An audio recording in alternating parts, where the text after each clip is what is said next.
Hello, everybody. Good evening, good day, wherever you are. I hope you're all doing great, and welcome back to the Ask Abhijit show. Today, we are doing episode 240. So, I'm going to be taking questions only from the live chat today. No questions selected from the comments. It's going to be all live, all interactive.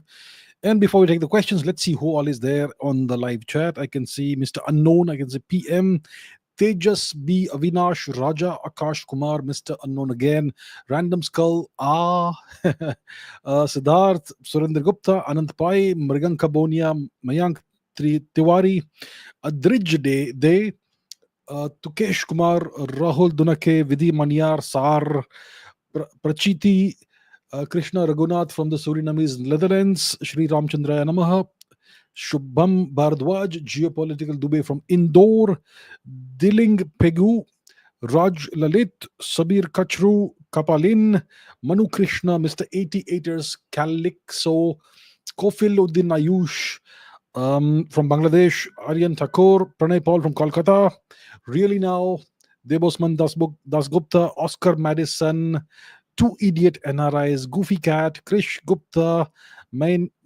Manik Sarkar, Aditya Raj Singh Rathore, Alks Shri Anmol. Who else do we have? I can see Ankit Mohapatra, Abhinav Mishra, Shubhankar Nagdive, Miss Trupti, Sudarshan Devasaran, Devarasam, Tanmoy Chakrabarti, Brijesh SK, Pritam Sharma, Prexan, Sparkling Lotus, Rekha Humble, Shivam Shirodkar, and lots of other people. Feminist Slayer, Raj Indulkar, Rahul Raghuvanshi, Prakhar Gupta, Anonymous, Ragini, Deep, Rushi God, Harshal, Clash with Pushkar, Mummy of Didi's Dudu, Savaria, Seth, Raghavir Solanki, Übermensch, Hoy, Jagdish Mali, Arpit Rajput, Vamshi Kalem, and everybody else. All right, all right. Greetings to all of you. Thank you so much for being on the live chat on this live stream. Thank you so much for your viewership. And let's get going with the questions. Okay, what questions do we have? Let's see. Sri Ramachandraya Namaha says, "What is India doing to increase its influence in Africa?" Um, it's an interesting question. Africa is a gigantic place. It's the largest continent if we disregard Eurasia as a whole. What are we doing? I think the government may not be prioritizing Africa the way Africa should be prioritized, but we have a lot of people to people ties going back centuries, maybe thousands of years. Indians have uh, been living in Eastern Africa for I don't know how many centuries. Mainly Indians from the western part of India, mainly Gujaratis, and some other Indians as well. Uh, Tanzania, Kenya, etc. All these places. So there is that, of course, and we have some military kind of ties with some countries. We obviously have a very special place called Mauritius. Okay, let's go to the map since we are discussing Africa.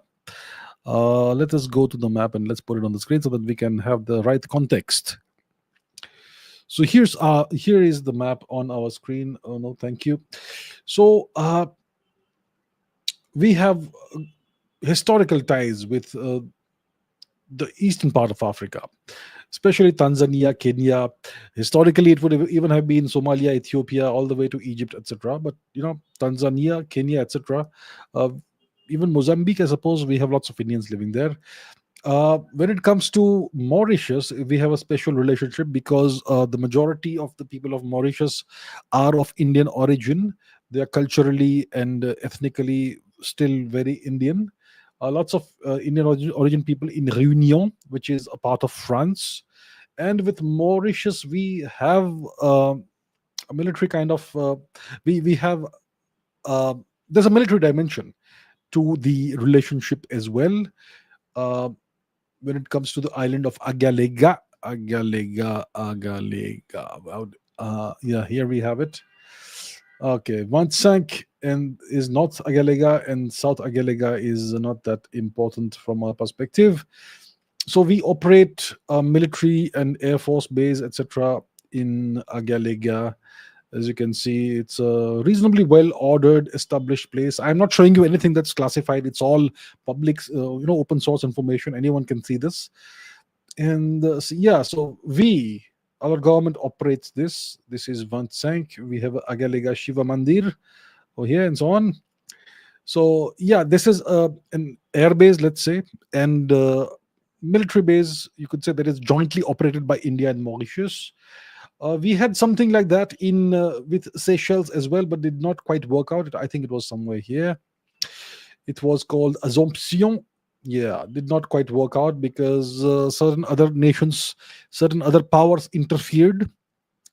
But yeah, so we have a lot of ancient ties with the region. Our government is taking some initiatives in connecting us with Africa. I am sure we can do a lot more, is what I would actually say. And Africa is important from a variety of perspectives. I know it's not the richest continent; it's the poorest continent. We know that, and but it's important from various perspectives. Like if you have good ties with the African countries, then you can expect their support in the United Nations when it comes to voting and so on. All these things matter in the world. So I think India should actually take Africa a lot more seriously than we currently are taking it. Yeah, so that's what I can tell you.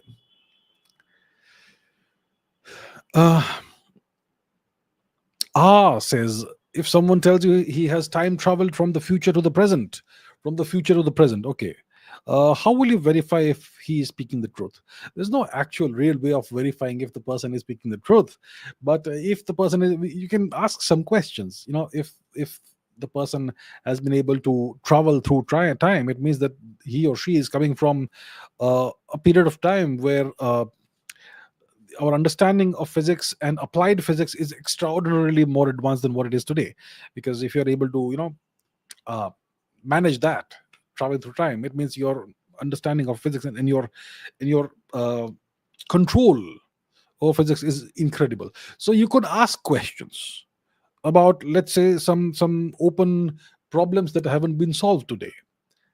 How do you reconcile quantum mechanics and gravity, for example? That's one question you could ask them. Or what is the physics of time travel? We understand it theoretically, Einstein, Rosen bridges and stuff, but how did you manage it, and what's the basic principles behind it? That's some questions you could ask. And you could, I suppose there is no guaranteed way of knowing whether the person is telling the truth, but you could ask them to predict something, for example, that's going to happen in the next 2 weeks or 3 months, a reasonably short period of time. Make some predictions and let's see if those come true and so on.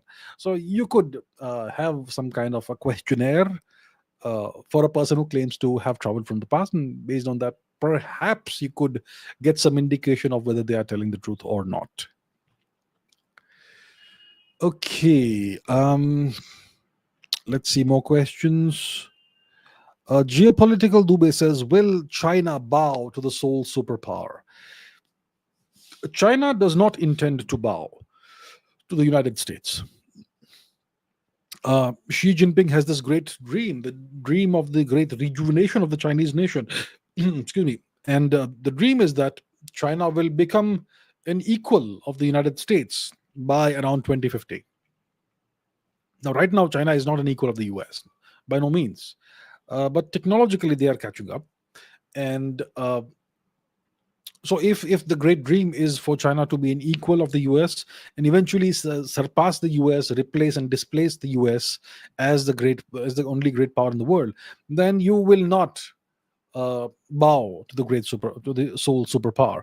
So China is not bowing to the superpower right now. There's this complete all-out trade war, tariff war that's brewing right now between China and the United States, and the US has unleashed this trade war, tariff war.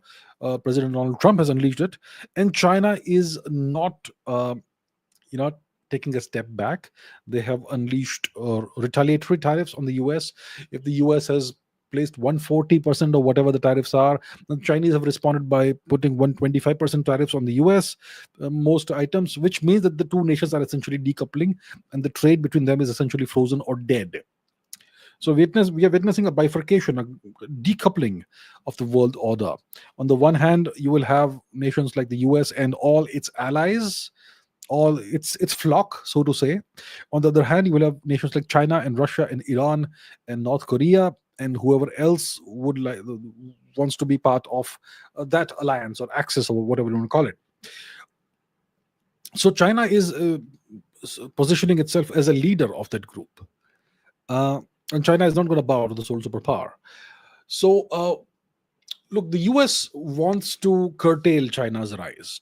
They want to curtail China's growth, and they have lots of justifications for why they have unleashed this tariff war against China. Lots of justifications. Some of them are true. Some of them you could say whatever. Uh, but um, so they have these justifications, and they don't want China to rise further. So how does a nation rise? Through its economy. If your economy grows, you have more money to spend on other things like military and so on.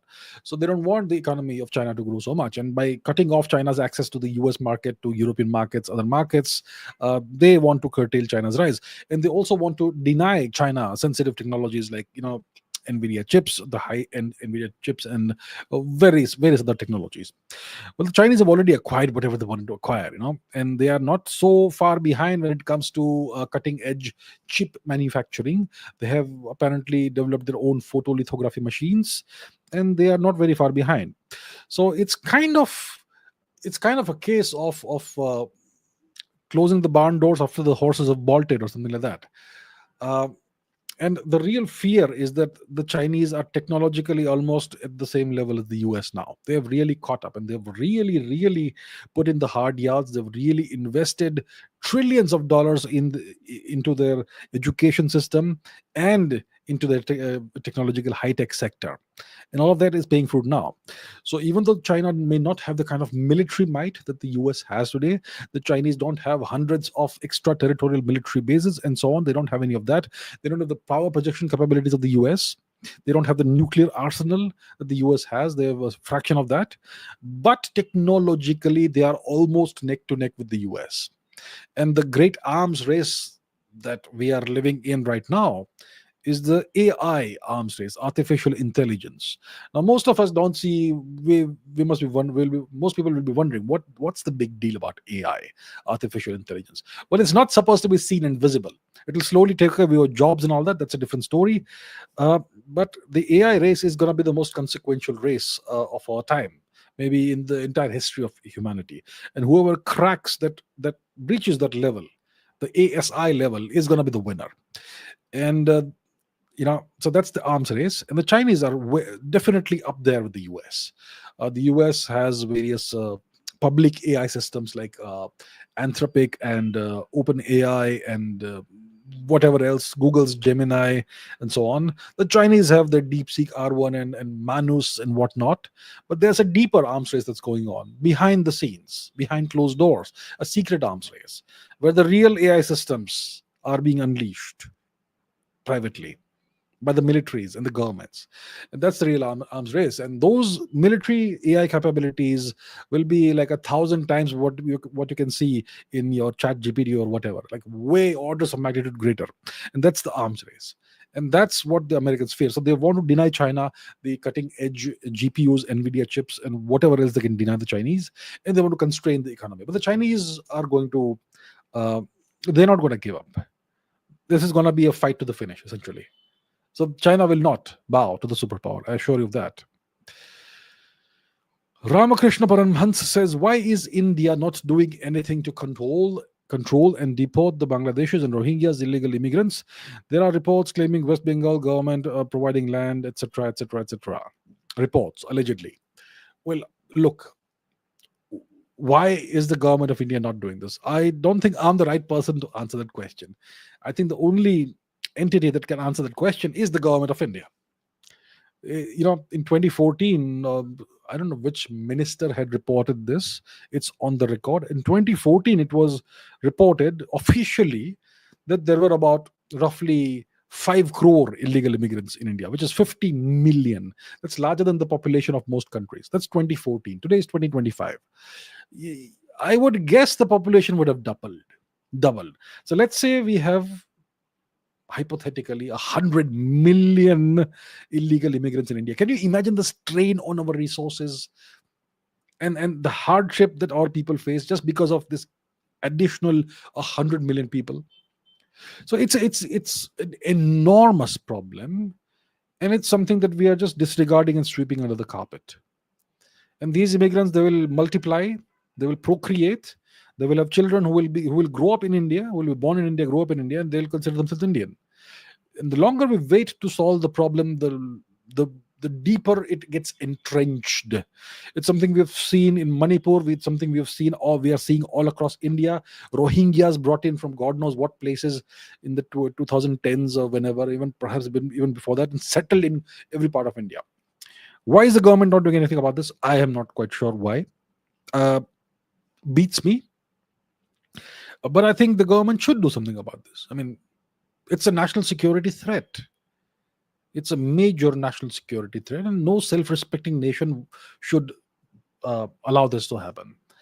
And it raises questions about whether we are genuinely sovereign. You know, a sovereign nation would not tolerate this. Are we really sovereign? Is it all just slogan, slogan, slogan in India? I don't know about that. So I don't have answers to your question. I myself am seeking the answer. Why is the government not doing anything about this? Right? Kapalin says, is the sun white? The sun, our star, is it white?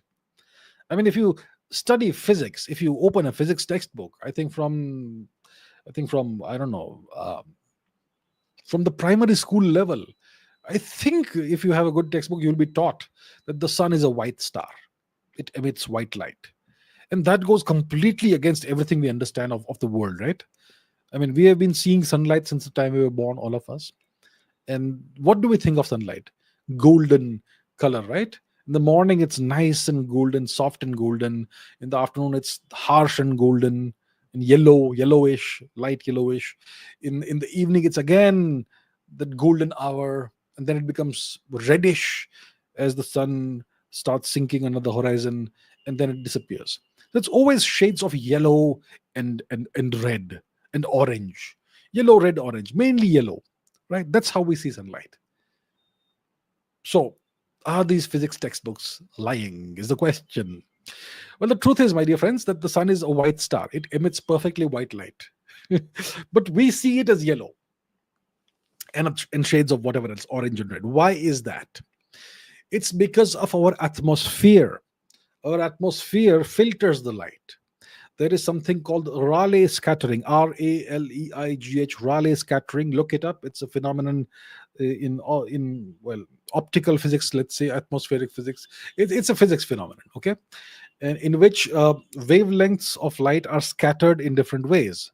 So if you look at the sky, let me show you something quite. I'm not sure if it's going to work, if I'm going to be right or not, but let's look at the color wheel. And let's see if yellow and blue are on the opposite ends of the color wheel. Let's do it together. I have a hunch, I've not done this before, that yellow and red are on the opposite ends of the color wheel. So let's go to color wheel, yellow and blue images. Okay, yellow and blue are kind of on opposite ends of the color wheel. Kind of, not exactly. Blue and orange are on opposite ends of the color wheel. So what happens is that uh, the to make it very simple without going into the actual physics, what happens is that the atmosphere, we have this planet, and the planet has an atmosphere. That's why we have wind and all that. That's why we can breathe. The atmosphere absorbs certain wavelengths of light and scatters certain wavelengths of light. So it absorbs blue. That's why the sky looks blue. It's not actually blue, but the atmosphere retains that blue in it. Okay, the very simple way of explaining it, it absorbs the blue and scatters the yellow. That's why the white suddenly looks like it has been split into two colors. The blue stays in the sky, and the sunlight that we see appears yellow. Even water appears to be bluish, right?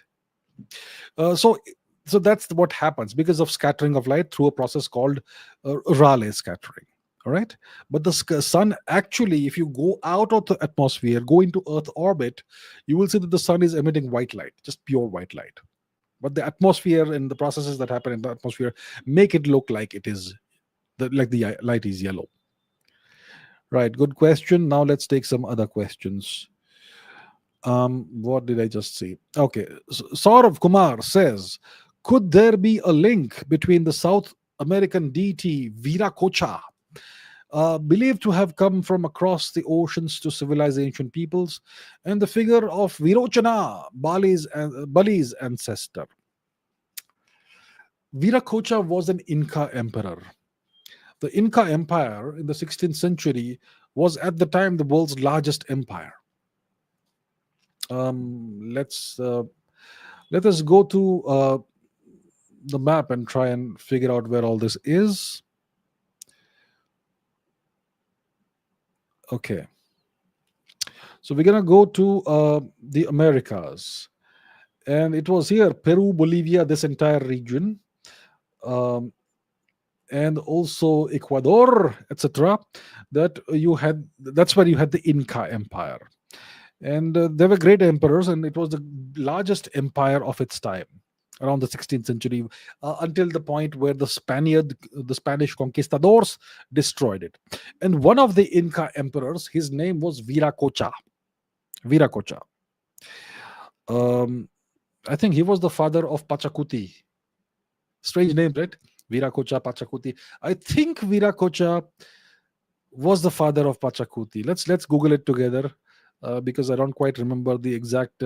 Yeah, so let's do this. Viracocha and Pachacuti. Viracocha, Pachacuti. So this guy Pachacuti was the great, essentially the founder of the great empire. Who was his predecessor? Yeah, Viracocha. There we have it. Viracocha was the father of Pachacuti. That's right. So this is a king of the Inca Empire, but I think there is a mythical figure as well called Viracocha. And the question lots of Indians ask or wonder about is that was there some kind of connection between Viracocha and Virochana, because the names sound kind of vaguely similar. Well, as far as I know, I have seen no evidence of there being a connection, which doesn't mean there is no connection. The absence of evidence is not the evidence of absence, like I have said a few years ago. The point is, I don't know of any clinching evidence or even circumstantial evidence that connects the two beyond the vague similarity of the two names. Okay. But there have been people who have written about this. For example, let's Google this gentleman. Okay. Let us Google a name together.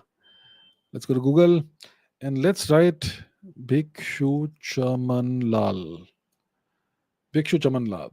So this gentleman, Bhikshu Chaman Lal, he wrote a book called Hindu America. Now, I personally have never had the time to read this book, to peruse this book. I hear it's a fascinating book. And he wrote this, I don't know, about a century or so ago, if I'm not mistaken.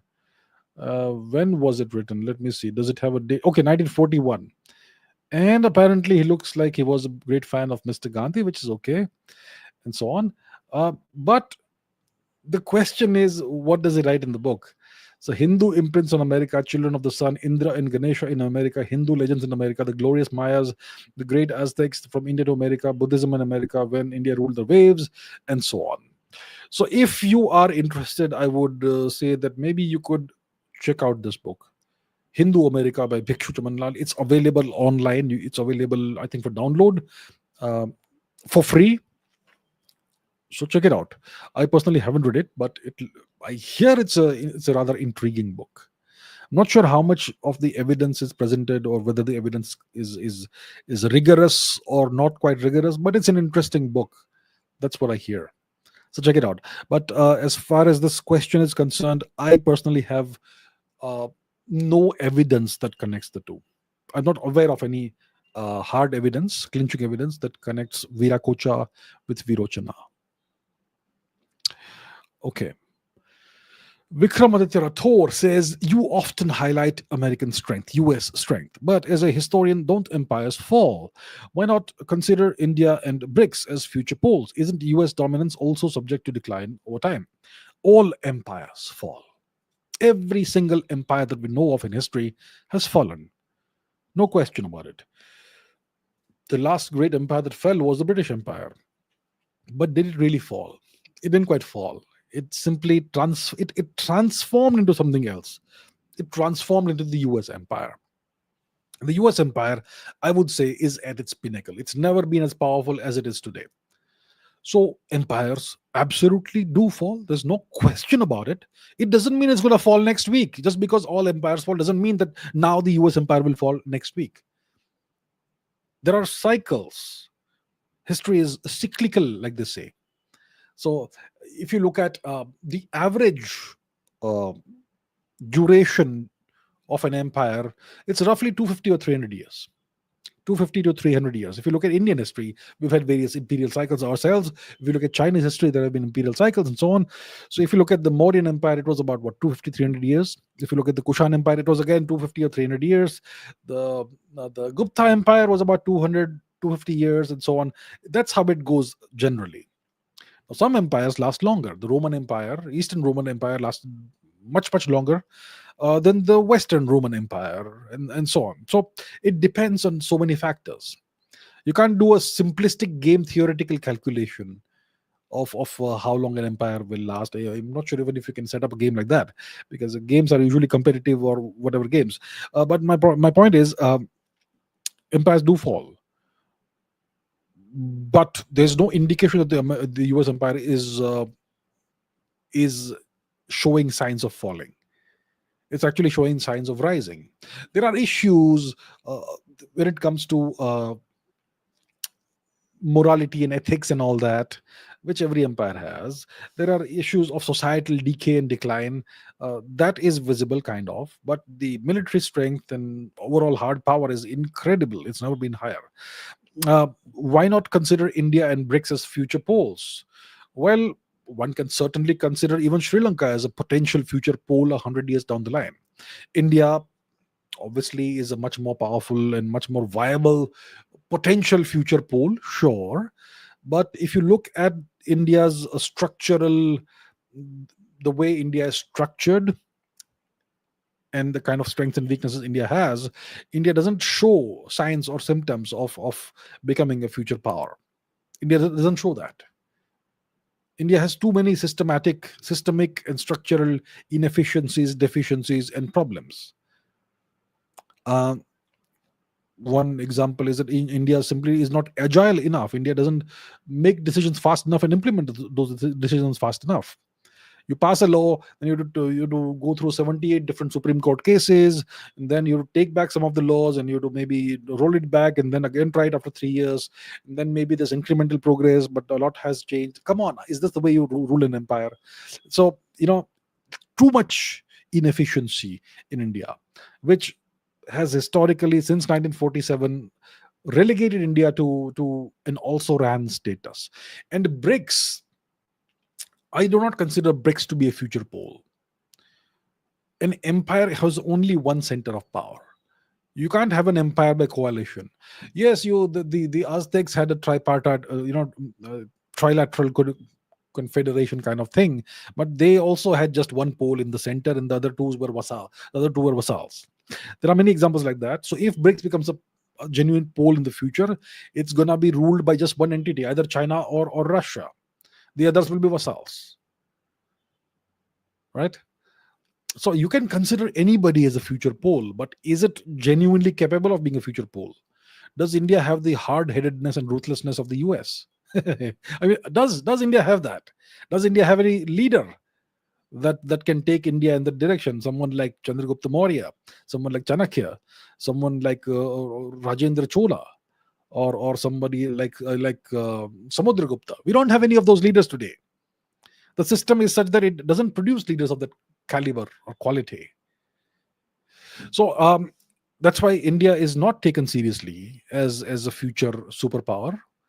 I hope that assessment is wrong and something will change, but you will need a drastic, incredibly drastic change, a mind-boggling change in India for something like that to happen. The entire system will have to be overturned.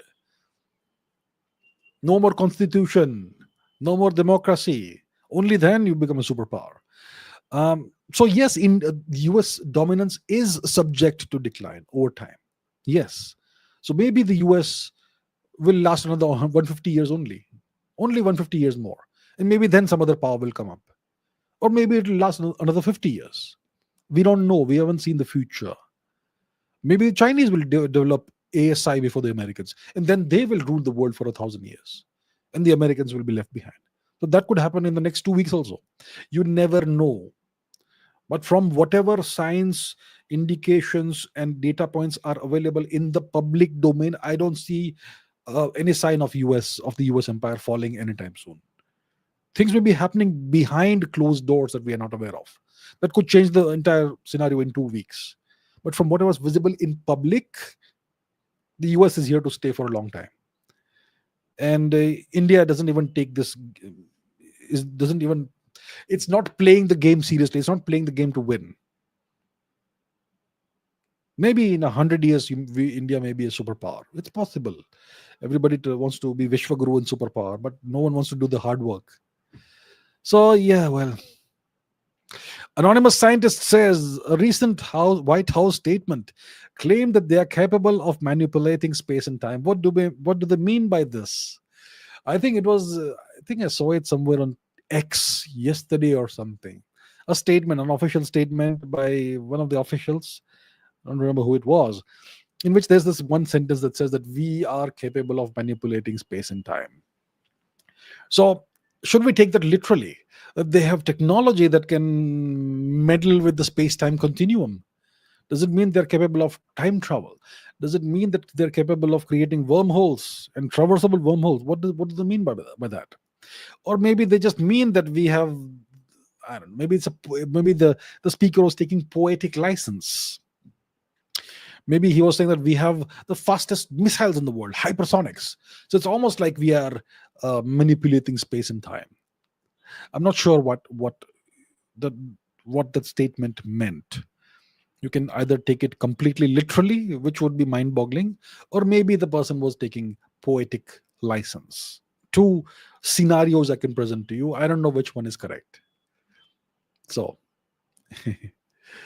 okay. Nephron says, is that Japanese history is more oldest than, okay, is Japanese history older than Indian history? Well, look, Japan's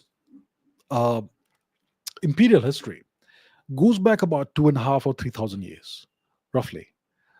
Maybe slightly more than 3,000 years. And they have these foundation myths, creation myths.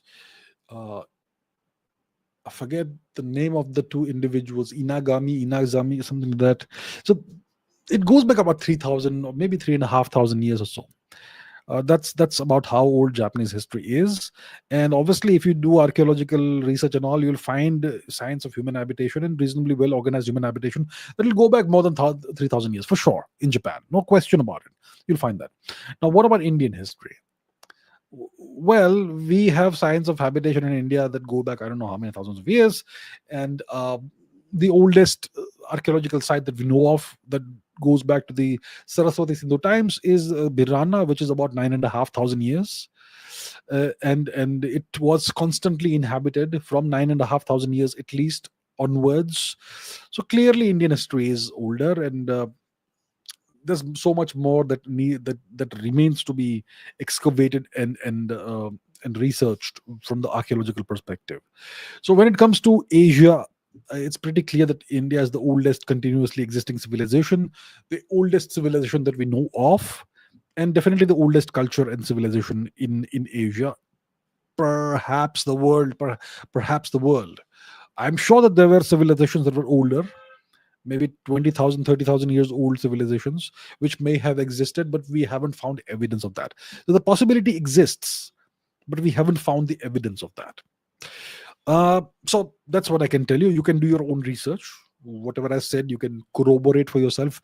How old is Birana from carbon dating perspective? How long was, from what time period onwards was Birana continuously inhabited? What is the oldest depiction of a supernova in the archaeological records about 6,000 years ago, and so on? All that is India. So clearly, our history is the oldest when it comes to at least Asia, if not the whole world.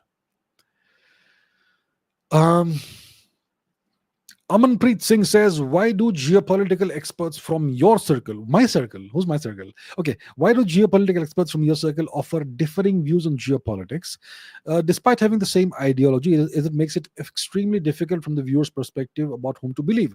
Well, that is a problem the viewer will always have. Now, look, I don't know who my circle is. I don't think I'm part of a circle as far as I know. I am, yeah, I don't work with other analysts or observers or whatever. Okay. Now let's understand one thing.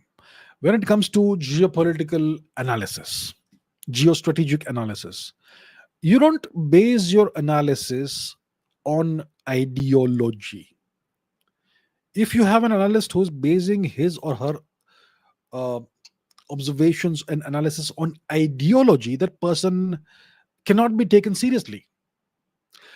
Your analysis has to be based only on actual hard facts, on what's happening in the world from confirmed sources, and then an analytical model, which may be something you've learned from somewhere. Maybe you've learned that model from somewhere, from historical perspectives, or maybe you have a geo-economic model or whatever. But you need to have your own analytical model through which you analyze what's happening, and then you form conclusions. So it has to be a logical process. Maybe you should employ what they call the scientific method in this. And there are people who do that, and there are people who don't do that. There are people who are intuitive geopolitical analysts, and they go by gut feel. Then there are people who do it on the basis of rigorous study and research. Uh, so everybody is gonna interpret events and what's happening in the world differently, and that's why they will offer different views. So that is to be expected. Not No two opinions will be exactly the same. But if somebody is basing their views on ideology instead of actual hard facts and logic, then that person cannot be taken seriously, because that's not how we do geopolitical analysis. Now, from the viewer's perspective, the question, the conundrum is, who do you believe and who do you not take seriously? That's always going to be a question for the viewer. So to understand, to figure out for yourself as a viewer whom to believe and whom not to believe, you first of all need to educate yourself a little bit about geopolitics, as to how geopolitical analysis is done. And then you have to try and figure out that this person, so and so, Mr. X or Miss Y, whatever analysis they are doing, what is the mental framework, analytical framework they use to come to their conclusions? In some cases, maybe that analytical network framework isn't spelt out. Maybe it's not transparent, in which case you will not be able to figure out what they're doing and how they're coming to the conclusions. And there are lots of people like that. For example, in my case, I base my analysis on hard data, on hard power. That's one of the components of the framework. What is each nation's hard power score? Now, I haven't put it out in the public domain yet, but I have my own rankings of every nation in terms of hard power. And the US scores 91 or something. Russia is 50 something, 53 or something. China is 17 or 18, and India is 4.9, and France is 4.2 or something. So that's the top five in terms of just hard power based on public source data. GDP and military spending and the population and area and power projection and nuclear strength and energy self-sufficiency and various other factors. You take all those factors and you have to create an equation, a formula that spits out a hard power score for each nation. So that kind of tells you exactly where each nation stands in relation to the other. So that's one component of my analytical framework. And then I also look at history. I mean, you cannot understand a nation and it's the conflicts it is embroiled in and what its interests are without understanding the nation's history and understanding the nation's geography, understanding its economic condition, and so many other things. So you have to take all of these things into perspective in order to have an informed view about what's happening. And you need that is part of what you call an analytical framework. And if an analyst doesn't have that, or if they're just winging it, then you can't take it seriously. um yeah, so if you can figure out that you have, let's say you have five geopolitical observers, analysts who you watch, and if you can figure out for each of those what their frameworks are, then you can judge for yourself which is better or which is not. And it should not be a popularity contest, that the person who is the most handsome, the person who speaks the best, the person who has the most josh in talking, I'm going to watch that person. You can't do it like that. Okay, so yeah. All right. hmm Savaria Seth says, is Cuba irrelevant in geopolitics? That's a rather good question, rather pertinent question. Which nations are relevant and which nations are not quite relevant in geopolitics? And that's a question you have to ask yourself. And you can't base the answer to that question on on sentimental things and all that. You need to have a really good heuristic as to which nations matter, and on what are you going to base whether a nation matters or not. So there is a question that you have to ask yourself when it comes to geopolitical events: which events are consequential, which events are impactful, and which events are not so impactful. And that kind of gives you a heuristic as to which nations are relevant. For example, look, what's the geopolitical impact of something? So you could create a geopolitical impact score for an event. Every event that happens in the world has some kind of geopolitical impact. Some of it is localized, some of it is global. So let's say we create a geopolitical impact score of any event, and the score is from 1 to 10. 1 is the lowest impact, 10 is the highest impact. So what kind of event would you give a geopolitical impact score of 10? I would say nuclear war has impact 10 out of 10. An alien invasion has impact 10 out of 10. Or a hypothetical global pandemic which kills half of a population, like the Black Death in medieval Europe, that has a geopolitical impact which is 10 out of 10, most impactful. What is something that is very minor, minimal, wider implications, which is the lowest geopolitical impact 1 out of 10? It is like local election results, your municipal election results, or some minor policy announcement in your country, or some student protests in some college or university.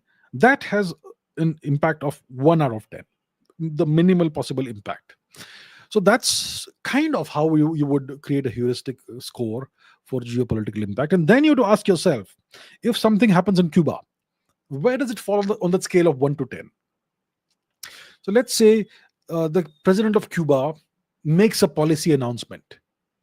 A new policy is going to be implemented in the country. Uh, what's the impact score?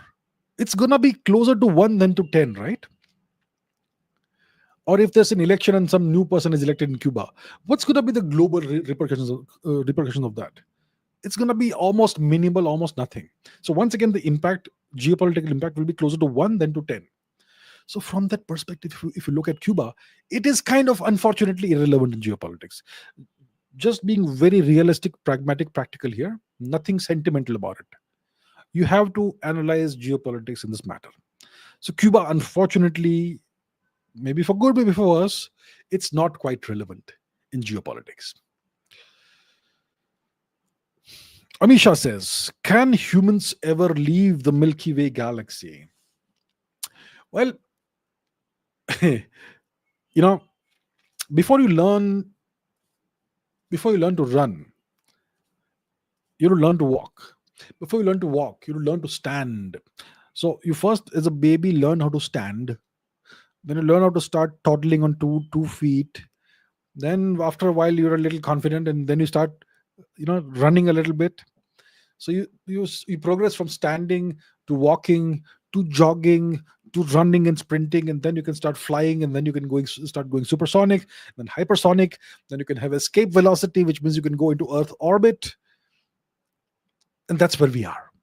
And maybe you can break out of Earth orbit and go to the moon. We've kind of done that. And soon enough, we'll break out of Earth orbit and go to Mars. So that's the limit of what we can achieve today. And that's why Amisha asks this question: can humans ever leave the Milky Way galaxy? Um, Look, there is no law of physics that says that we can't. So it's perfectly fine within the laws of physics. It doesn't break the laws of physics. So we can theoretically leave the Milky Way galaxy. But now, what does it take to do that? Um, First of all, we'll need to develop the kind of technology that will allow us to break free uh, of the sun's gravity. So there is a certain escape velocity for the sun as well, for the solar gravitational potential. We'll have to break free of that, and then we'll have to go to the nearest star first. The nearest star system is the Alpha Proxima Centauri system. That's about 4 point something light years from here. And if we travel at the speed of the fastest chemical rocket that we have, it would take, I don't know, tens of thousands of years, most likely. But there are certain technologies that are almost available to us. Light sail technology, for example. Those Such a technology could enable us, theoretically, to travel at about 30% of the speed of light, which means that we could reach Proxima Centauri in 30, 40 or so years. Um, it's possible. We are almost there. That technology may be about a decade away. You can use very high powered lasers to shine light on light sail equipped spacecraft, as light as possible those spacecraft would be, and radiation pressure will impel those spacecraft forward in the direction of Proxima Centauri, and it could quickly accelerate them to about 30% or so of light speed, in which case you could reach the star system in about 30 or 40 years. But initially, we're going to have to send nano spacecraft to Proxima Centauri. And then once we get the signal from there and whatnot, then maybe in the next 30, 40, 50 years, we can perhaps think of sending humans. So that's just the next star system, roughly 4 light years away. Our galaxy, the Milky Way, is about 100,000 or so light years in diameter. It's a gigantic thing, and it's just a tiny speck of dust in the global, in the sphere of in the scale of things of the universe. Um, so in order to leave the Milky Way galaxy, we would have to break free of the gravitational pull of the supermassive black hole at the center of the galaxy. And I'm not sure what the escape velocity of that is, but I'm sure we can quickly calculate it if we want to. Um, but what technology would we need for that? Because that would take um, that process of leaving the galaxy and going to, let's say, the nearest neighboring galaxy, large galaxy Andromeda. That process may take 1,000,000 years, because that's the kind of distance we're talking about. So in 1,000,000 years, humans would have evolved into something else. So my point is, it is all possible. It is all perfectly acceptable. It isn't within the realm of the laws of physics. It doesn't break anything. But the only realistic way of traveling outside of the galaxy, of our galaxy, and let's say going to a neighboring galaxy, the only realistic way of doing that in one human lifetime would probably involve creating a traversable wormhole. That too, the kind of wormhole which you know where it exits, where the other end is, which is theoretically kind of okay. There are solutions of the Einstein equations of general relativity that do allow for this. It's called an Einstein-Rosen bridge, a wormhole. But those wormholes, their neck wants to snap shut, and the only way you can keep the neck of the wormhole open is by having something really exotic in there, something like negative mass, or maybe a cosmic string, which is a defect, topological defect in this fabric of space-time itself, which is a completely hypothetical, theoretical thing. We've never observed that, but it may exist. So yeah, it's far out there. It's all in the realm of science fiction. It doesn't quite break the laws of physics, but we have never seen those objects or technologies ever. So it may be possible, but right now it's in the realm of science fiction completely. But who knows? With the advent of artificial superintelligence, we may be able to create traversable wormholes in the next 5 years. Who knows? Who knows? We'll see. Okay. Let's Shreyas Shetty says, why does the logo on Katy Perry spacesuit bear no resemblance to a rocket? Yet when viewed upside down, strongly resembles a goat's head, or is it Satan's? Well, I haven't. I'm I'm not aware of that. Katy Perry is the singer. I know of her. She went into space for 10 minutes. I know about that as well. That she had quite a bumpy splashdown on Earth. I saw that as well, but I didn't see what she was wearing and what logo was that. I have no idea, so I can't speculate. Sorry. um. Onkar Kulkarni says, is it really the time for India to join hands with China and trust it again after facing many betrayals? There is no trust in geopolitics, my friends. And there are no betrayals in geopolitics. You can only be betrayed if you're stupid, foolish, and gullible. And India has kind of been like that.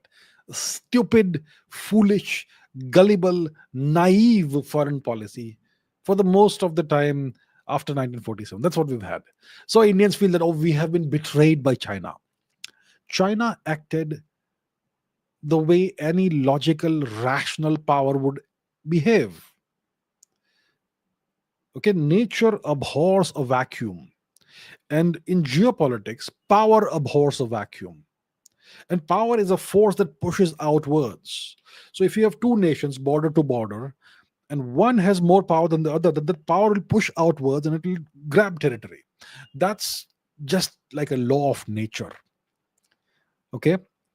So if we became weak and if we did not pay attention to Tibet, if we did not pay attention to Aksai Chin, we were busy doing God knows what, and we did not even know the Chinese were constructing highways. It's not China's fault. It's our fault that we were not geopolitically ambitious enough to safeguard Tibet's independence, and so on. So I don't blame China. I don't consider them to have backstabbed us or betrayed us. You should question your leaders for betraying you. It is their actions, their neglect, their policies that led to India losing territory and losing a war. Even that war could have been won if we had not neglected the armed forces and the air force and so on. It's not China's fault. I don't blame China one bit. The Chinese leadership was looking out for the Chinese national interest. Why couldn't our leadership look out for the Indian national interest? That's my question. Now, when it comes to China, I trust China to prioritize its national interest. So if you want to deal with China, you should know exactly what China's perception of its national interest is. And if you know what China's perception of its national interest is, you will know what their red lines are, and you will know what their priorities are. And then if you can find ways of working with them such that some of their priorities match your priorities, then you will work with them and it'll be a constructive relationship. That's how you do it. But you never trust somebody. You never trust anyone ever. You always keep double checking everything they do. That's how it works in geopolitics. There are no friends in geopolitics. There are no enemies in geopolitics. There is no trust in geopolitics. There's no betrayal in geopolitics. So please understand these things. These are the basics. These are the ABCs of geopolitics. The problem with India in the education system is that we are not taught any of these things. So we grow up completely naive. But you will see the same principles that play in domestic politics. And Indians are great at domestic politics, but they simply don't realize that the same principles apply at the global level as well, in a different kind of context. But the same things apply in domestic politics, in your municipal politics or state level politics. You will see the same betrayals, the same backstabbing, the same lack of amoral relationships, the same lack of friendships, lack of trust. Same thing all over again. You will see. Of course, there will be some cultural context to it, which will kind of cloud your eyes, but that's how it works. So my point is, India should be open to working with everybody, and India should ensure that it doesn't give anybody the opportunity to take advantage of us. That's it. That's all. Right. Okay, Naga Headhunter says, greetings from Nagaland. Greetings. Recently, Isato Chishi, son of Lake Isak Chishi Swu, joined hands with ousted NSCN IM leaders in Burma. Will the US interfere like in the case of Kokiland? Okay, that's an interesting question. I'm not aware of what's happening there in Nagaland, is at least. All the news has been about Manipur and the disaster that's unfolding in Manipur. And lots of Naga people are also facing the brunt of the invaders, of the illegal invaders, the Kokis. So Isato Chishi, son of late Isak Chishi Swu, joined hands with ousted NSCM IM leaders in Burma. Okay, that's interesting. So I am not aware of the context over there, but yes, some NSCN IM and NSCN K leaders would be in Burma, I suppose, who would want to fight against the government of India and that sort of thing. Some kind of the context is there. Will the US interfere like they are interfering currently in the case of Kokiland? Look, you give them the opportunity, they will interfere. You give them an inch, they will take a mile, the Americans. So I hope the government of India is keeping an eye. I'm pretty sure they are now, at least, keeping an eye on the entire far east of India, not just in Manipur and Mizoram, but also the entire border with Burma, north to south. And the Americans would love to interfere all over the place. So we will have to be careful. And I'm glad and I'm thankful that you are raising this question and bringing this to the notice of whoever is watching. And I hope the government of India does the right thing and takes care of the interests of the natives, of the citizens, and doesn't allow any more interference by foreigners. That's what I would say. All right. Okay, Chirag Avasti says, did India's shift from an expansionist power to a more neutral stance begin after Ashoka's renunciation of conquest? And did this contribute to India's eventual decline in global influence? What do I think? Okay, so Ashok was the great unifier of India. It all started with his grandpa, Chandragupta Maurya, and then you had Bindusar, and then you had Ashok. And Ashok expanded the empire to its greatest extent. He unified India and the whole subcontinent. He fought this great war against Kalinga. Kalinga was defeated. It was very bloody, and then he stopped fighting because, well, there was nobody else to fight. He had no aspirations to go and conquer, let's say, Bhalik or Persia or Greece. He said the subcontinent is enough. No, so now let's be peaceful. I've conquered everything. No more fighting. And then you could say he renounced conquest because he had conquered the whole subcontinent. Now, did this contribute to India's decline in global influence? That's an interesting question, and let me tell you why it's not the case. So Ashok stopped conquering, fine, okay, and after that the decline of the empire starts, the Maurya Empire, and the last emperor is, who was it? I forget. Samprati, was it? It was one of those guys, and then the last emperor was so let's say not very capable, and that his Senapati Pushyamutra Shunga had to assassinate him in order to stabilize the subcontinent. So then the Shunga Empire starts, and then you have other empires.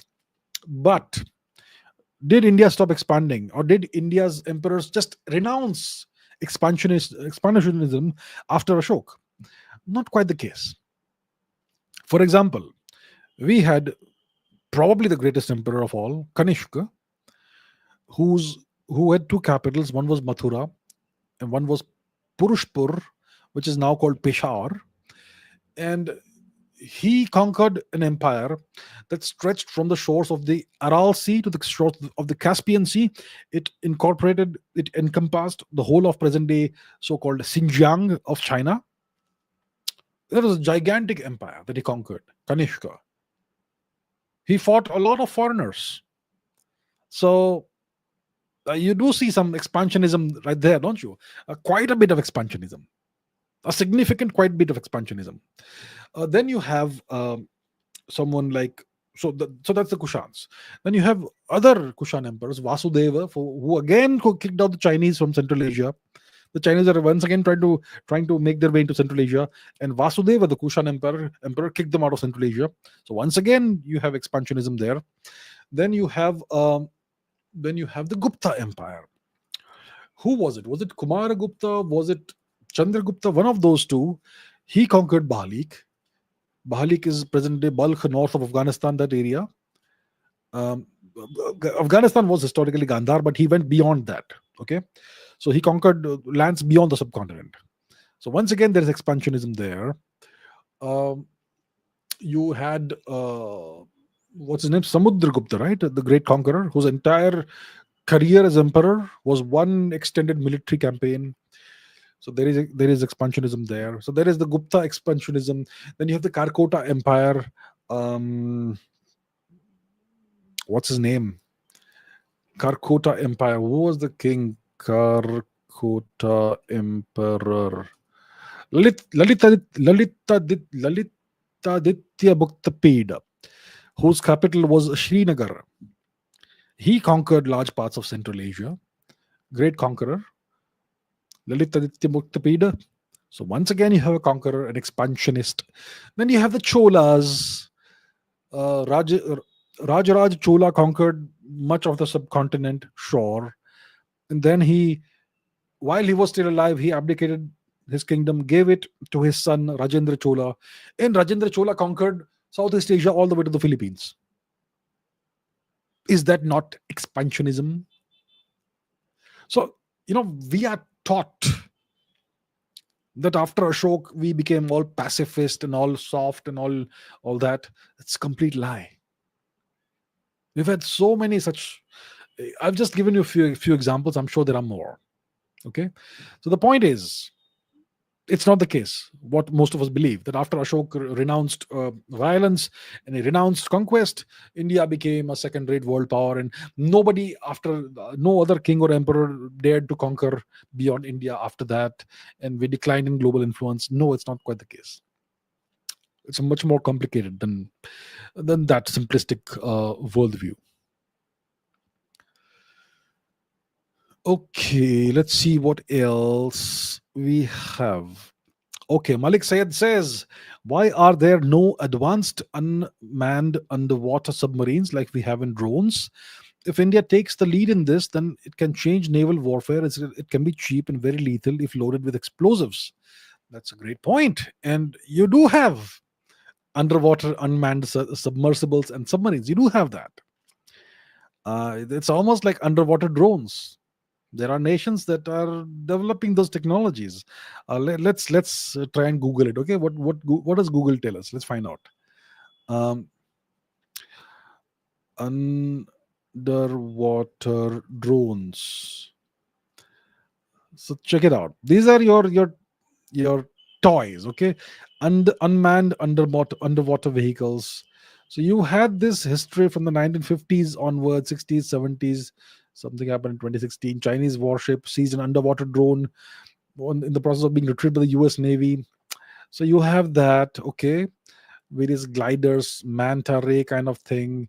Applications in the militaries. See, the US Navy began using UUVs, underwater whatever vehicles, in the 1990s to detect and disable underwater mines. The Chinese use it for data collection and reconnaissance, and so much more. The navies of multiple countries, including US, UK, France, India, Russia, China, are currently creating uncrewed vehicles to be used in oceanic warfare and so on. So this has been going on for quite a long time. these underwater unmanned vehicles, drones, whatever you want to call them, and they have all kinds of military applications. They can unleash explosives, they can launch torpedoes, they can lay mines, they can destroy mines, they can destroy ships, they can be used for reconnaissance, they can be used for espionage, they can be used for cutting underwater cables, internet cables. They can be used for all kinds of purposes, and that technology has been under development from the 1960s onwards, 50s, 60s onwards. And all self-respecting maritime nations, military, self-respecting navies have uh, such vehicles. So yeah, your idea is absolutely 100% correct, and it is something that has been worked on for quite some time. And you're absolutely right, it can be very cheap and it can be super lethal if used in the right way, militarily. Indeed. um Ramachandra Nama says, do snakes really save photos of humans in their eyes? Okay, now I have no idea where that comes from. Snakes are reptiles, and reptiles have those slit eyes, slit eyes, and I'm not sure if they view the world in color or black and white, but I have no evidence of them saving photos of humans in their eyes. I mean, how would they save a photo? They would need some kind of drive, right? Hard drive. Uh, Look, I'm being a little funny here, but no, there is no evidence of any such activity. Their brains are pretty tiny, and yeah, the short answer is they do not save photos of humans in their eyes. Okay, Arnav Chavan says, if we get a political leadership like China and we work 10 times harder, how many years or decades will it take us to reach the level of present day China? 20 years. 20. Not 10. 10 is too little. See, the Chinese, they started their hard work in the late 1970s. It took them about a decade to figure things out. It's in the 1990s, it's in late 80s and 1990s that they put in place all the programs, the technological programs, and the most important thing was they revamped their entire education system to make it technology centric and forward looking. By revamping their education system, they ensured that they had the right talent going into the universities. They made all the universities research centric, research oriented, and they made the universities feeder systems that would feed all the technological research institutes, R&D institutes, with the brightest minds. They created this whole system from the bottom up, and they invested trillions of dollars into this thing. Single minded, long term focus they had in the 1980s and 1990s, that by 2050 we'll be number one. That's the kind of long term objective they had. And they kept the policy going year after year, decade after decade. And today we are seeing the effects of that, of something that started in the 1980s. So let's say it starts in 1985. Today it's 2025. That's 40 years. It took them 40 years. So if we get the same sort of political leadership, high quality leadership, and if we work 10 times harder, it'll take us at least 20 years more. At least 20 years more. Yeah. See, you see the magnitude of the challenge in front of India. And the truth is, we don't have anything like them. We have a system that's 100 times worse, and etc. Okay. Um, Varun Prajapati says, was the Roman Empire the epitome of inhumankind in terms of the prosperity of citizens, military, literature, as we see the Romanization of that era in movies and media? Movies and media are so powerful, they'll make you think the Roman Empire was the greatest pinnacle of everything in humankind. The greatest prosperity of citizens, military, literature, etc. Not quite the case. It's all propaganda. Look, the Roman Empire was great. It was not a civilization, it was an empire. It was an empire. There's a huge difference between civilization and empire. I'll not go into the definition of civilization all over again, but it's not the same thing.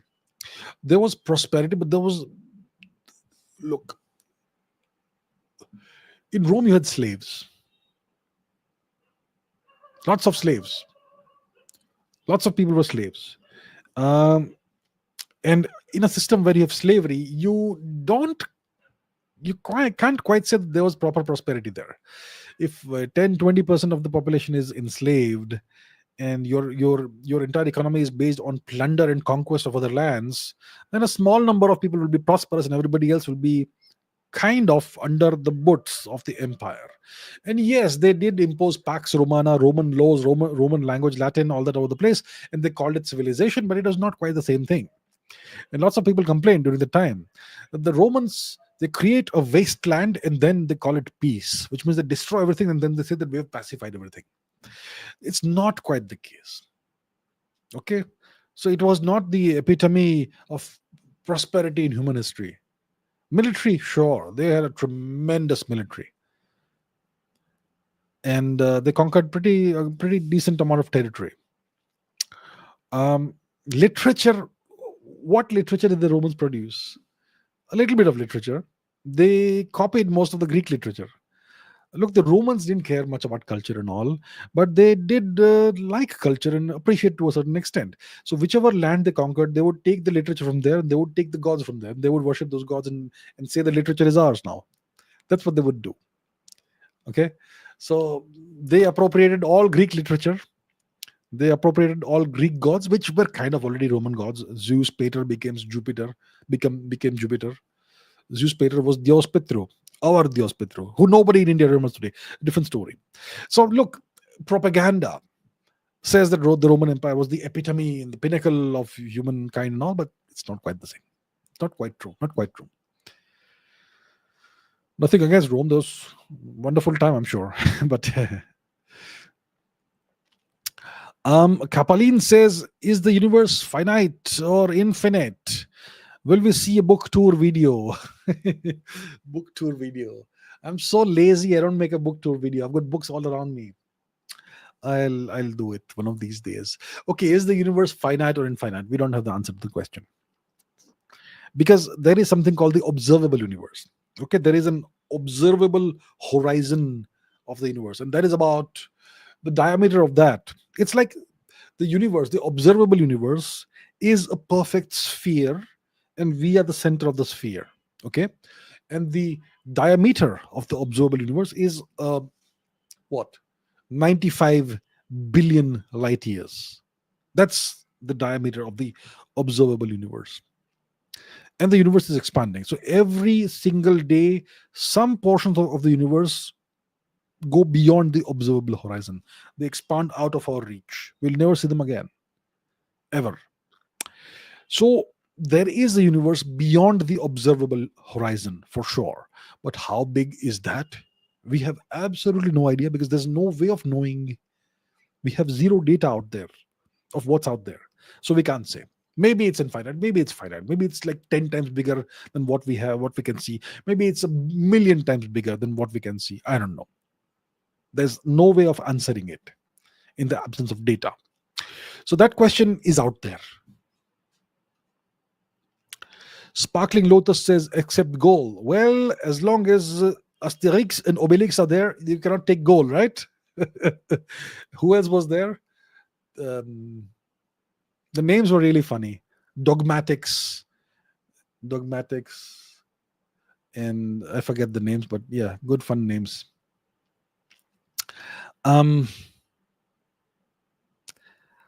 Okay, let's see some other questions. Okay, Manu Krishna says, I love my nation as my own mother, but I'm in the deep state of heartbreak because of the country's current situation and what she has endured. I can't even eat or sleep properly. Please help. See, yeah, India isn't in the best state of existence right now. We are definitely in a better state of existence than maybe we were in the 1600s. Definitely slightly better than that. And we are definitely in a better position than Gandhar was in, let's say, 1000 AD. So, there are times, history occurs in cycles. There are good times and there are bad times, like Led Zeppelin would say. But there's no point sitting and crying. Absolutely no point doing that. What you can do is do your best to contribute in whatever way is possible to your motherland, right? So if you are sad that the situation is terrible and there are things that you can't control, yeah, there are things beyond. Every person has a set of things he or she can control, small set of things, and everything else is beyond their control. So what you can do as a person is take whatever is within your control and try and create something positive with that. And if you have the wherewithal, then try and make more things within your control and try and be a positive influence on all of that. And if everybody starts doing that, then the situation turns around. So I would recommend, don't be all heartbroken. Sleep well, eat well, and do something constructive, do something positive with your existence, with your life. And if and inspire more people to do that. And if everyone contributes whatever they can in their own small or big way, and if everybody works hard like that, works together towards a common purpose, towards a common objective of improving the condition of our country, then things will change. So the problem is that most Indians don't even see everybody else as part of the same team. That's the biggest problem in India. We simply don't see that we are one people, one nation, we have one purpose, because nobody identifies, nobody defines, none of our leaders defines what is the purpose of India. What is the big objective of India? What is our mission? Does any leader today tell you that this so and so is India's mission? By 2040, we have to achieve this. By 2050, we have to achieve this. I have heard slogans and all that stuff. But you have to be a nation that's laser focused on a certain purpose.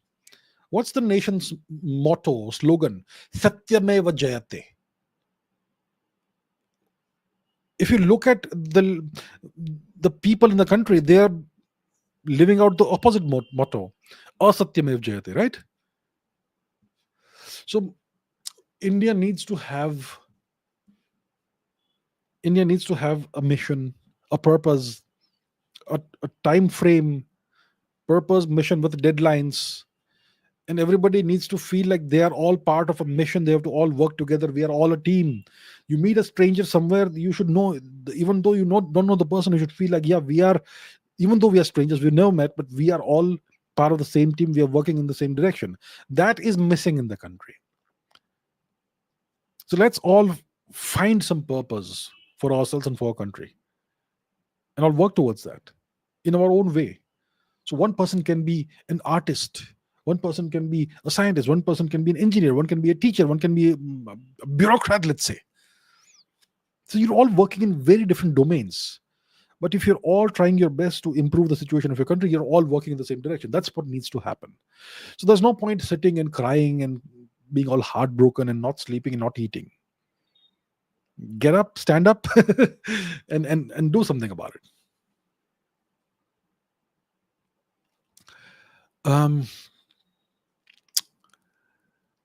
Okay, what else do we have? What other questions? IMG says, can aliens manipulate our satellite images and information to give false information about their universe? This can help alien civilization to hide from other civilizations. Well, if I was an alien, I would love to do such things. If I was an alien, if I was the leader of an alien civilization, I would tell my minions, go out there everywhere, wherever there are humans or other planets, you go and meddle with the satellites, give them false information and make them think they're all alone in the universe. Completely fool them.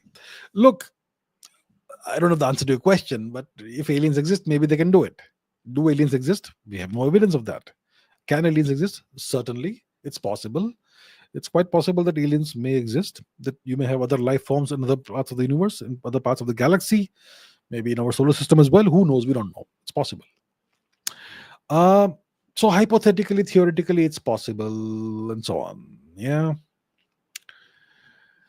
Okay. Xmas Ymus Zemus says, let's have a math podcast for fun. I wonder how many people will watch that math podcast. I don't mind doing a math podcast. I love math. I love complicated math. I love advanced math. But I think if I make such a podcast, the viewership will be very low. After 1 year, it will have like 3,000 views. Most people don't want to see math. They don't like math. I think most people are scared of math, right? And so on. So yeah, I don't mind it really. Find me a good mathematician. I'll do a podcast. I love doing podcasts on things I enjoy, even if nobody cares, even if nobody wants to watch. So yeah, find me a good mathematician. I'll do a math podcast. Uh, right. What next? What next? Um, okay. Sergeant Skylan says, "Do you think India can replace China in the export of rare earth materials? How much do we have sufficient quantities of these rare earth minerals?" I think China, it accounts for the export of 90% of the global supply of rare earths. And I hear that India had discovered reasonable deposits of these things, but I'm not sure. I think, look, what I think is that India is a gigantic place. I don't think so. I know that. India is a gigantic subcontinent. Tremendous amount of natural resources are just lying underground. I'm sure we have sufficient quantities of everything, whether it's rare earths, whether it's uranium, whether it's oil and gas. I think we have not even started looking. It's just like the archaeology situation. We have more than 2,000 undiscovered, unexplored archaeological sites on the dry riverbanks of just one ancient river, the Saraswati. Just on the river banks of just one ancient river, we have more than 2,000 untouched archaeological sites. Similarly, all across the length and breadth of India, I am pretty sure there's more than enough mineral wealth to completely make India self sufficient. Whether it's oil, whether it's gas, whether it is whatever else, rare earths, I don't think we have even begun to look properly. But yeah, there's no point of having potential unless you use the potential. So unless we go out, we prospect, we discover things, we will never know what we have. So theoretically, I'm sure we can do it, but are we looking for it? Have we made the discoveries? I'm not quite sure. I remember a couple of years ago, it came in the news. We have discovered the world's second largest or something deposit of lithium in two, three places. One was in Jammu Kashmir. So that was like at least a year ago. What action has been taken to extract the lithium? What has been done? I am not sure anything has been done. So that's the kind of country India is. That we simply don't take action. If action is taken, there's a whole lengthy procedure, tender, you have to do tenders, and there's the procedure you have to do, and there's the L1 and L2, and God knows it takes decades to move a single piece of paper somewhere in India. So if India stays like that, remains like that, then we'll never replace China. But if we do the right thing, then we can replace China. So okay.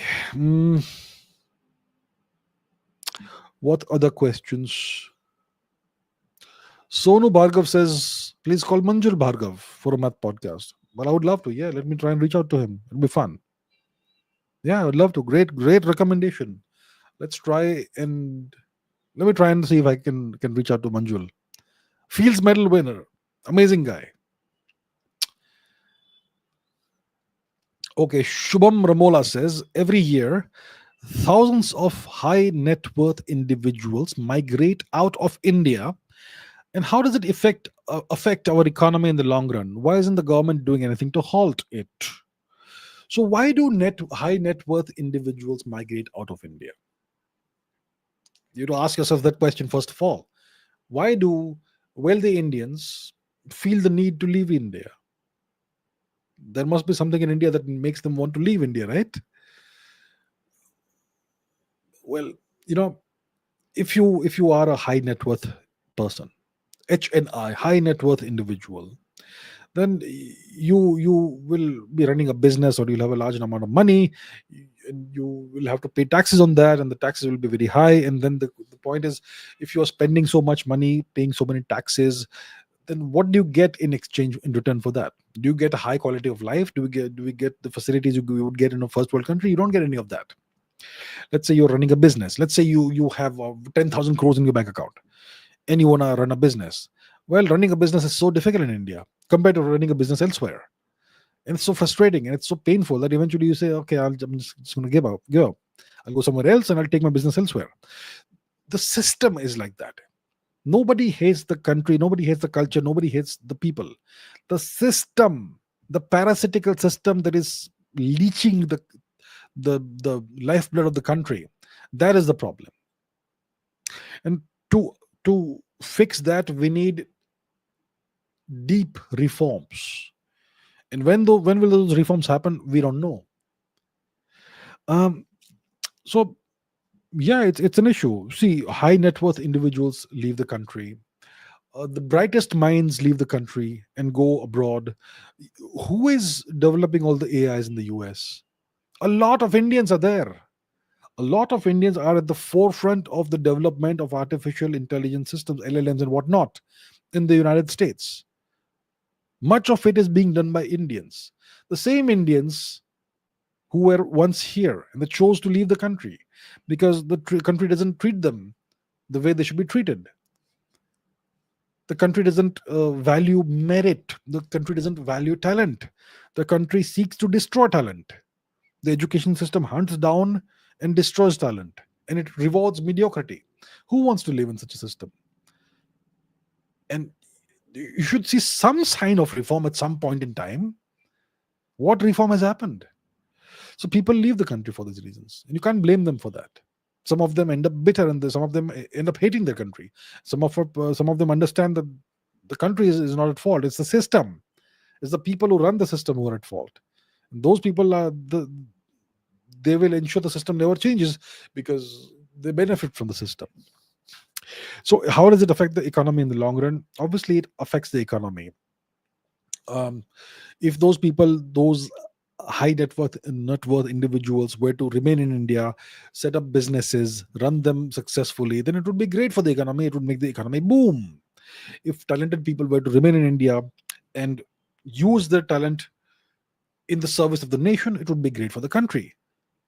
So all those people going out of the country, it's a net loss for India. It's a huge loss. It's an ongoing huge loss year after year for India. And something has to be done to arrest this. Since I was a little kid, I've been hearing about brain drain.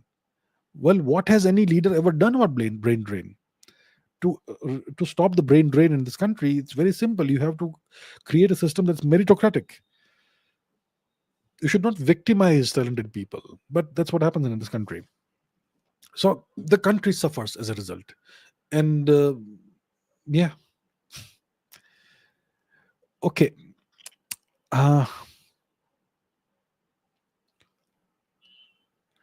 Anonymous scientist says, "Do you like the Beatles? Then which Beatles song is your favorite?"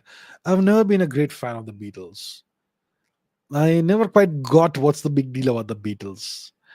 Um, they did have some good songs. What Norwegian Wood is good. Norwegian Wood. I'm sure there are other good songs as well. But yeah, I never found them really very interesting. There were other bands that were definitely much more interesting for me. Naveen Kumar says, being a happy idiot is better than becoming a miserable genius. Do you agree? Maybe you're right. But I guess you don't get a choice in this matter, right? If you are an idiot, let's say hypothetically, if I'm an idiot, then it's not my choice to be an idiot or not. I think it happens because you are born with a certain IQ bandwidth. That the maximum IQ you will ever have in your life is this much, and the lowest you will ever have is hopefully limited to some level, and you will operate in that range. I think it's genetic, it's whatnot, whatever. So if you are born with a certain set of genes which gives you a certain range of IQ in which you can operate, and let's say that IQ range is 80 to 100, for example. I don't know what is the idiot level IQ, right? What is it? 80? Is it 70? Let's say it's 70 to 80. for example, hypothetically, then I think you may be classified as what they call an idiot. So it's not a choice that you have. You're dealt a certain set of cards in your life, and you're going to live with that. So if you're an idiot and if you're happy, well, good for you, bro. Well, that's what I'll say. And is it true that geniuses are miserable? Well, once again, it's a choice to be happy or to be miserable. If you're a genius, you'll understand the world much better than other people. And the deeper, the more you understand the world, the more you see all the nasty things that the world is filled with, and you see a lot of the truth about a lot of people. Yeah, all that you see. And it can make you cynical, it can make you somewhat miserable at times, but at the end of the day, it's your choice. Do you want to be happy, do you want to be miserable? I'm sure there are happy geniuses too out there. I think, the real measure of how intelligent you are and how much of a genius you are. Look, if you are a genius, you should be able to get what you want, right? Are you able to get what you want? If you are a genius, if let's say a person is a genius, but he or she has not got acquired what they want in life, then how can you call them a genius? Just having high intelligence doesn't make you genius. Doesn't make you a genius. You should be able to use that intelligence to achieve whatever outcomes you want in life, and I think that's what you would call what you would categorize as a real genius.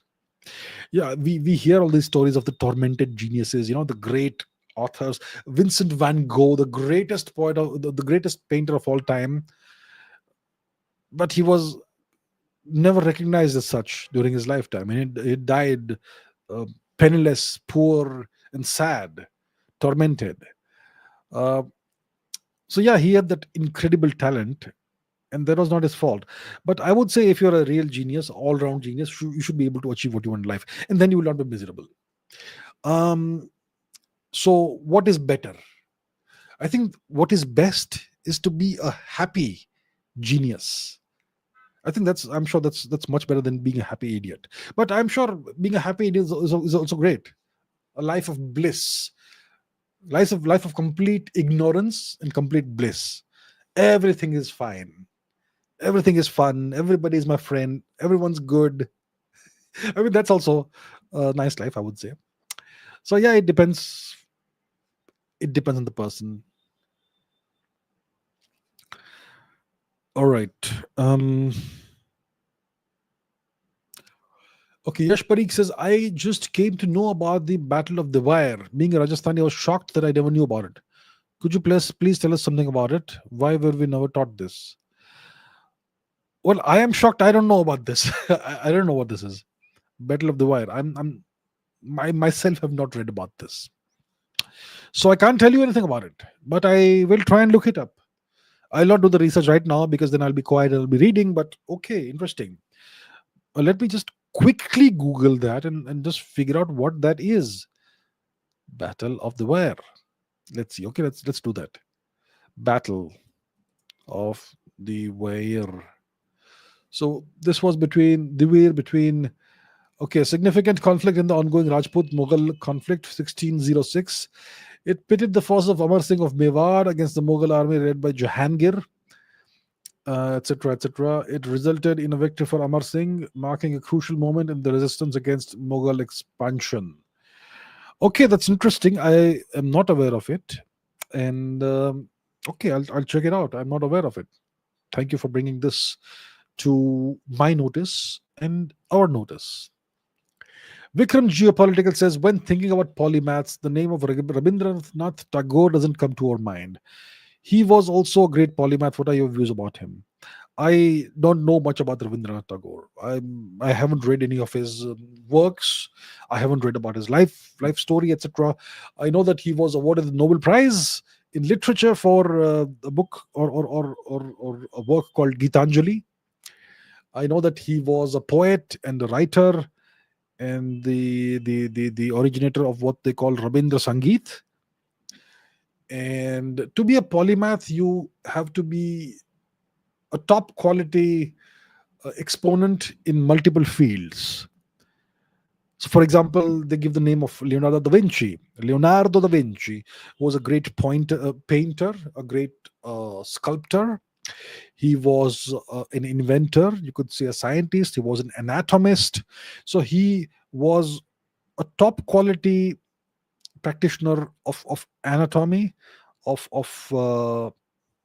let's say engineering or invention, of painting, of sculpture. So that's a true polymath, someone who is great at multiple fields.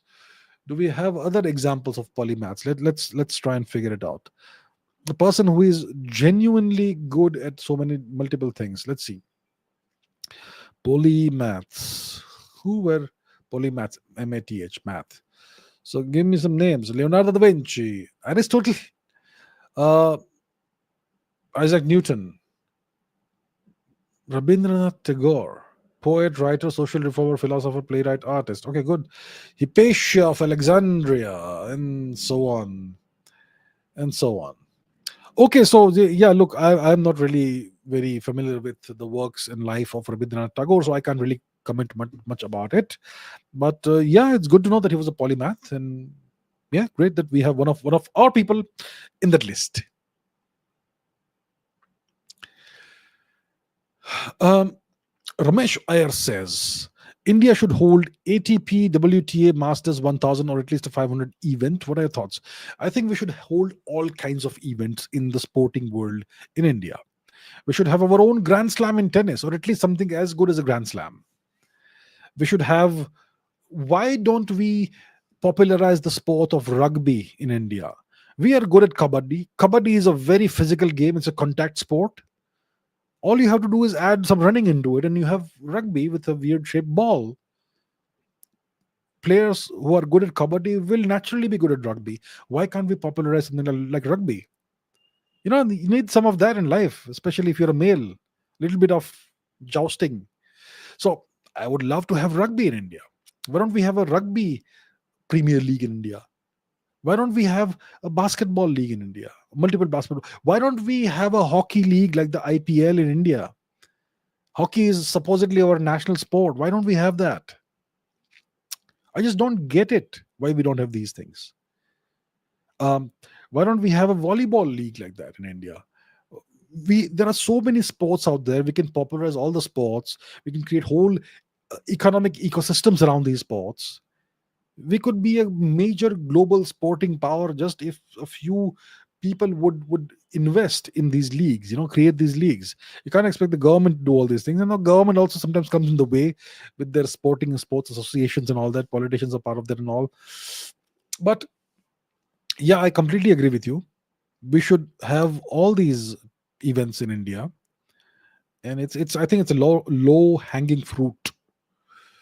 You can create a whole economic infrastructure and ecosystem around these things, because if you have a sport that is popular, then you will have lots of athletes, which means you will need lots of coaches, you will need lots of support staff, lots of medical personnel, you will need infrastructure as in stadiums and training facilities, and a whole economic ecosystem can be constructed around any particular sport. And if you have like 20 sports that are popular in that manner, imagine today. I mean, when the IPL happens, Indians forget everything and the whole nation stops, because Indians don't have any other avenue of entertainment beyond cricket. Why not make other sports more popular?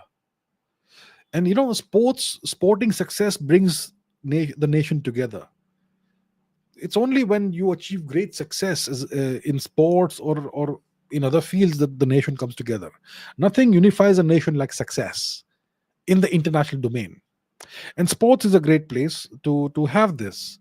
It's a great substitute for war. Sports is a substitute for warfare.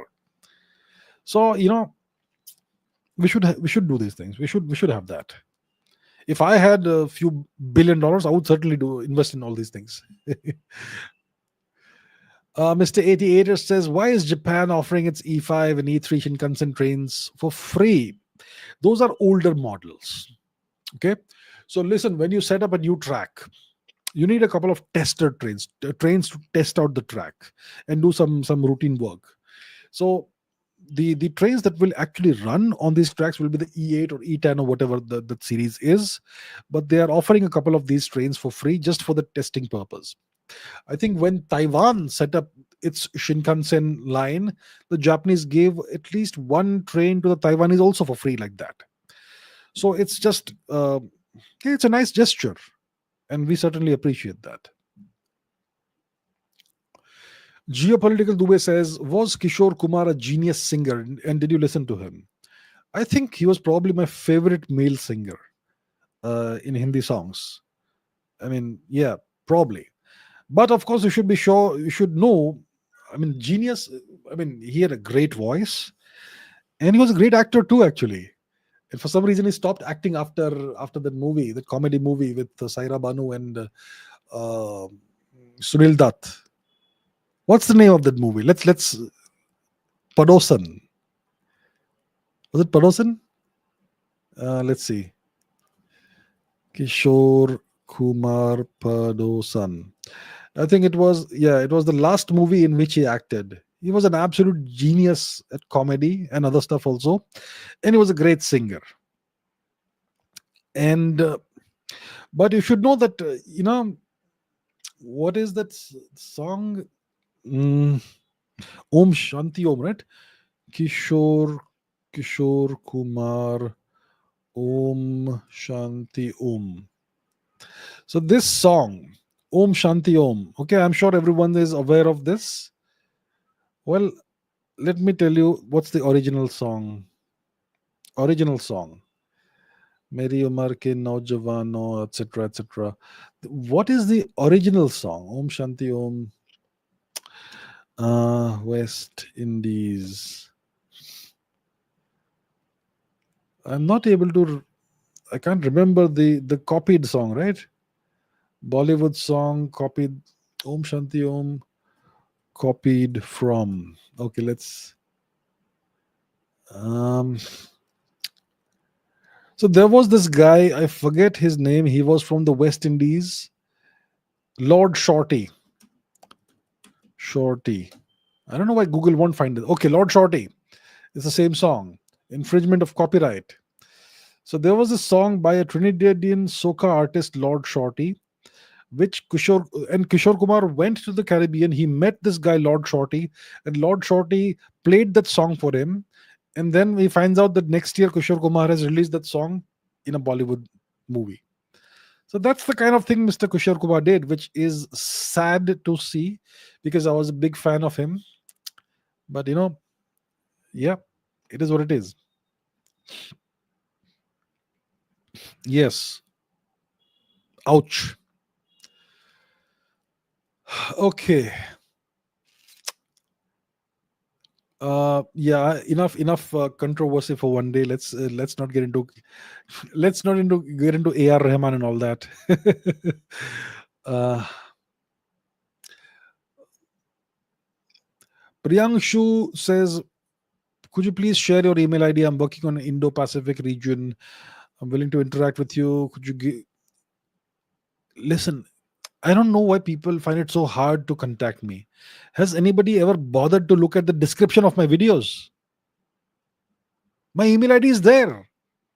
Why don't people take a little bit of initiative and do a little bit of searching? Look in the description of this video. My email ID is there. Shouldn't be that hard to find to reach out to me. Samarth says, is intelligence genetic or developed? I think that's a question of nature and nurture, right? Look, I believe from a little bit of understanding and experience, more than a little bit, I would say, that there are two components to intelligence. One is inherited. There's an inherited component. And then there is a developed component. So some people are just born more intelligent. And some people are just born less intelligent. You can't deny that. And if you are born with a certain, which means that everybody who, when they are born, their genetic encoding is such that you will be able to operate within a certain range of intelligence, lower range and upper range. So maybe someone has a lower range of 100 IQ, Okay, I'm just giving a hypothetical range. So someone's lower range will be 100 IQ and maybe upper range will be 125, for example. That's decent IQ. So if that person is completely lazy and doesn't bother to study and doesn't bother to hone their intelligence, they'll operate at level 100. But if they really study and they really develop their mind and exercise their mind and sharpen their intellect, then they'll be able to operate at 125. But they won't be able to go beyond 125 because that's the limitations of that's the genetic limitations. That's the limitation encoded in their genetics. So yes, some of it is genetic and some of it is developed. So you are dealt a certain set of genetic cards, and you it means that you're capable of a range of things, and if you really work hard on it, then you can operate at the upper end upper end of the range of your intelligence. So it's both, it's genetic as well as developed. So if a person has that range of 100 to 125, they will never be able to operate, I believe, at 140 or 150, right? But yeah, you may be able to operate at 80 if you want, if you yeah, that's possible, I suppose. um Nomad Roni says, can you know Japan? Can you speak Japanese? I been started learning Japan help. I don't want you motivation. Okay, listen, I don't know how to speak Japanese. Japanese, I'm sure, is a wonderful language. It's a wonderful culture, one of my favorite nations, cultures in Asia. But I don't speak Japanese. I've never tried to learn Japanese. I may know a few words here and there. I know a few words here and there of almost every language, a couple of words here and there. But it doesn't mean I know the language. So yeah, I don't know Japanese. But yeah, I'm glad that you're learning Japanese, and all the best for that. Ramesh Iyer says, how different is Swiss German from traditional German? I don't really know. I lived in Switzerland for a while as a kid, but the language I was familiar with was French. I lived in the Suisse romande, the western part of Switzerland, and that's where you speak French. And I can tell you the differences between Swiss French and French French, but I don't quite know the difference between Swiss German and traditional German. Um, yeah, I'm not quite sure what the differences are. There are some subtle differences, but in French, when it comes to French, um, so for example, yeah, for example, in French, for the word 80, in France they say 70-10, which means 70-10. Okay, but in Switzerland they say 80, which means 4 20s, so 20 times 4. So they say 80 in Switzerland, and in France they say 70-10. So 70, so 88 would be 70-18 in France, but 88 in Switzerland. So there's a difference, a subtle difference between Swiss French and French French. But I'm not quite sure what the difference between Swiss German and traditional German is. But there are some small subtle differences. But I never learned German. I think there was 1 year in which I had to learn like some basic German in class, but it never took root in me. I think I understand more German later on. I got to understand a bit more German later on because I discovered the similarities between German and English, because English is a Germanic language. Uh, yeah, but I don't quite know. All right.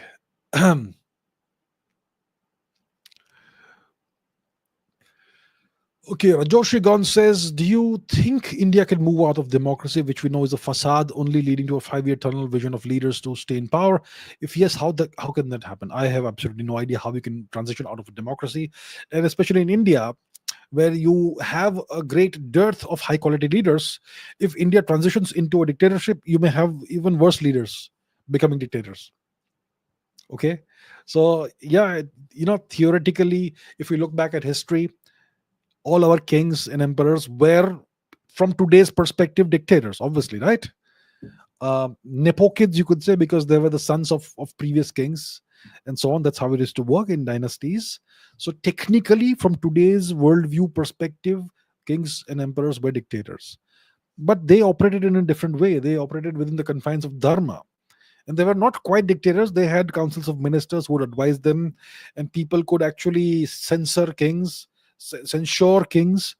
and kings could even be thrown out of power by citizens if they did not, well, abide by dharma and so on. So we had checks and balances of our own kind of our civilizational variety back in the day. Today, you don't have any of that. So if today you end up having a dictatorship in India, it may end up being like an African country style dictatorship, and I'd rather not want that. So I don't know. It's a very difficult way forward for India. The system that we are laboring under is terrible. It's eminently unsuitable for India. It's not going to take India forward in the right direction.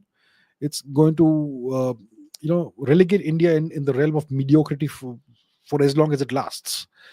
But how do you come out of this? I'm not quite sure. You would need an exceptionally strong leader of incredible fortitude to be able to single-handedly turn the system around, take the bull by the horns, and change the whole system. Um, Very hard to see that happening, but it can happen. It's happened in the past. I mean, lots of examples. An example I could give, which may not be very appropriate, but I can think of the example of Mustafa Kemal Ataturk in Turkey, who did almost the impossible. He turned an ancient Islamic country into a modern secular dictatorship of kinds, into a modern nation. Um, so it may be possible, but you would need a person of incredible fortitude to be able to do that. Do we have anyone like that on the horizon today? I'm not quite sure. Uh, Moonlight Sonata says, can you please tell us why the US doesn't want to sell the F-22 Raptor even after having the kill switch, but it's willing to sell the successor F-35? The F-22 Raptor, I don't think they'll sell it to anyone. Have they exported it to anybody at all? The F-22 is the best aircraft. Let me Google this. Okay, let me see if the F-22 has been exported. Has the F-22 been exported? There we have it. The jet fighter so advanced that US law bans it from being exported. Like I said, it's the most advanced fighter they have. It is way better than the F-35. The F-35, oh, it's like a flying Coke can. Okay, the F-35. The F-22 is a beast of an aircraft. It's the best aircraft they have. And yeah, they won't export it. It is so advanced and it's so capable that you can't give it in anyone's hands.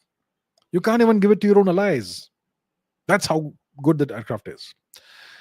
Even if there's a kill switch, you don't want people to have that thing in their hands.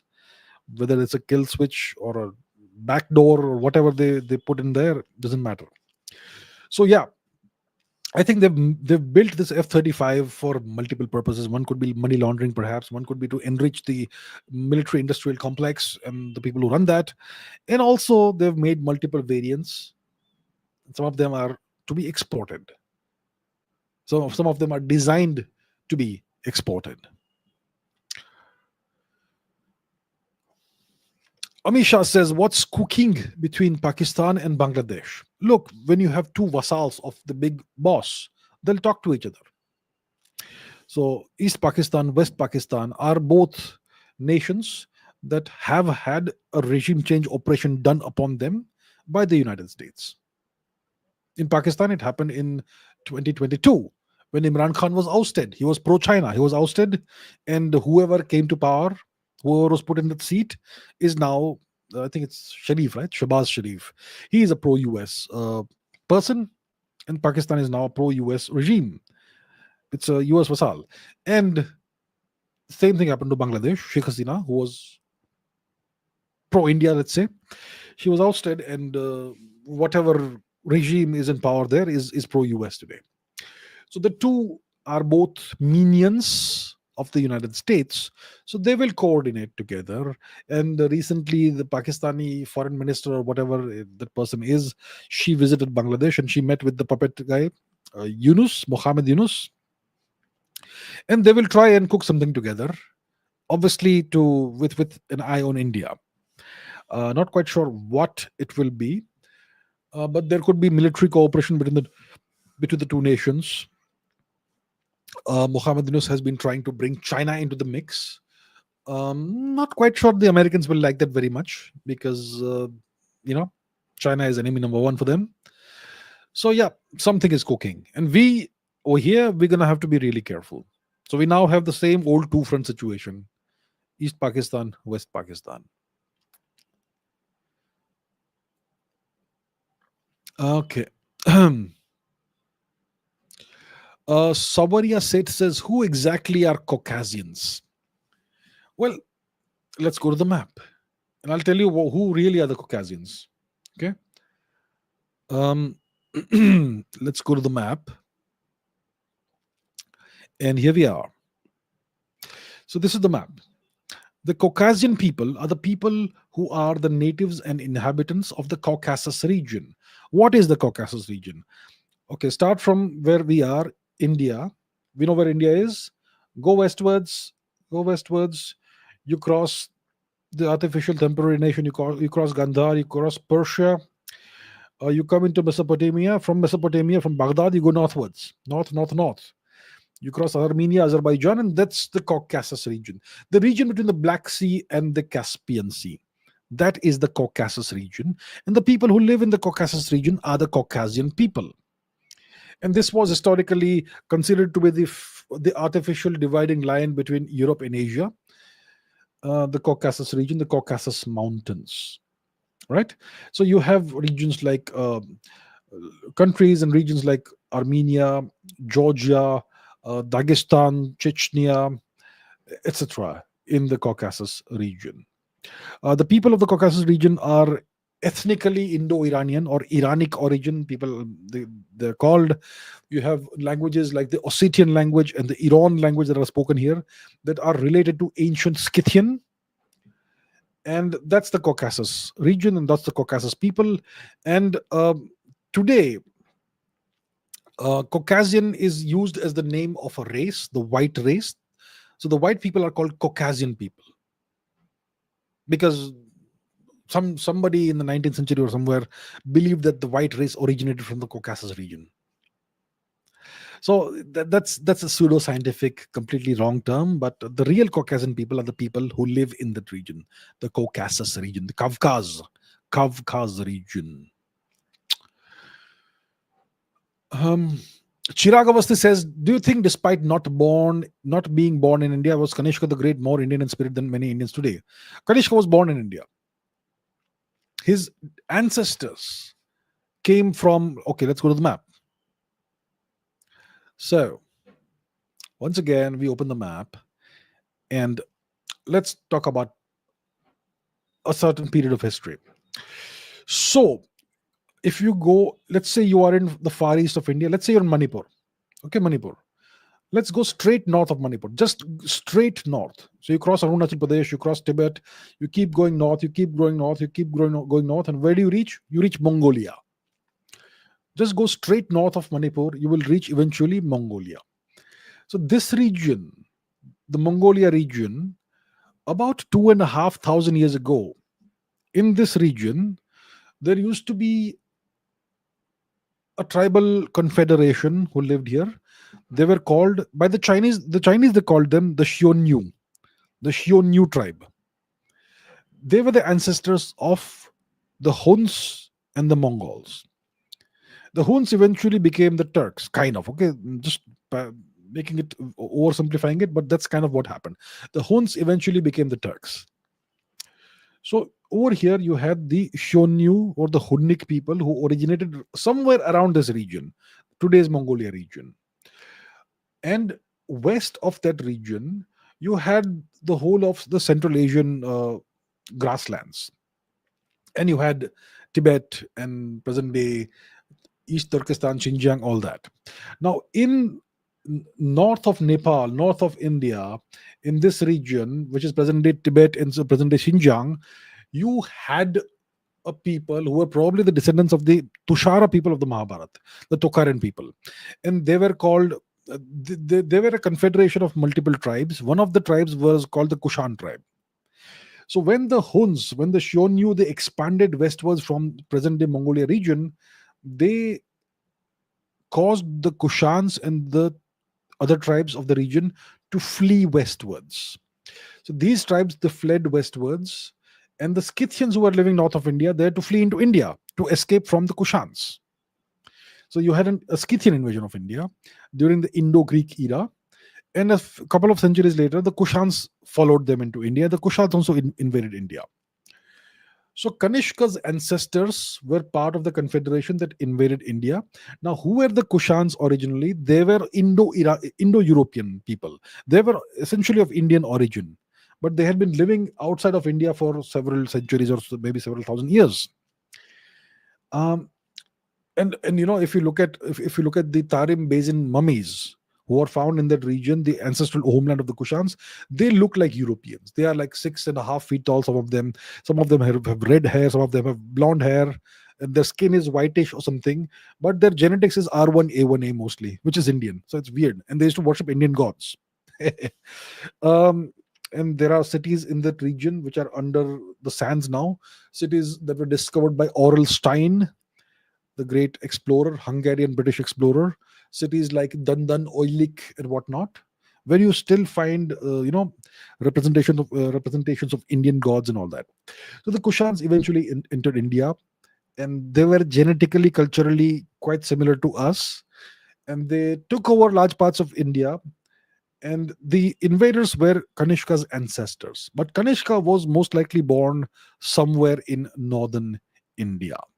His ancestors were, you could say, invaders or immigrants. So he was a second, third, fourth generation immigrant, or whatever you want to call him. But if you look at Kanishka's actions, he was more Indian than any other leader of today. I'll tell you that. He was definitely more Indian than Ashok. Sorry, not Ashok. What, Akbar? Kanishka did more than any other Indian emperor to spread Indian culture far and wide beyond India. He he spread India's territories, expanded India's territories in all directions. He took care of the Indian national interest, cultural interest, civilizational interest like nobody before or after. And he spread India's. He was the guy who spread Indian culture and civilization eastwards. It eventually ended up reaching Japan, South Korea, all the way through China. Kanishka is the guy who started this. And he patronized every Indian god. If you look at his coinage, 5% of his coinage has the Buddha. 95% of the coinage has all the other gods and goddesses. Lots of Shiva. Lots of coins with Lord Shiva on them, Nandi on them. Some with Ahura Mazda on them. He worshipped every god. He was a truly Indian guy. So Kanishka the Great, one of our greatest emperors of all time. Certainly one of my favorite emperors. I wish we had someone like him today. Kanishka the Great. Okay. Let's. What does Vidhi have to say? Does genetics and nervous system engineering, does it have anything to do with language? Do you think Sanskrit will be more helpful to the students with learning disabilities instead of English? Interesting question. Some languages are better for the nervous system, for the brain, apparently, than other languages. So I'm not sure about.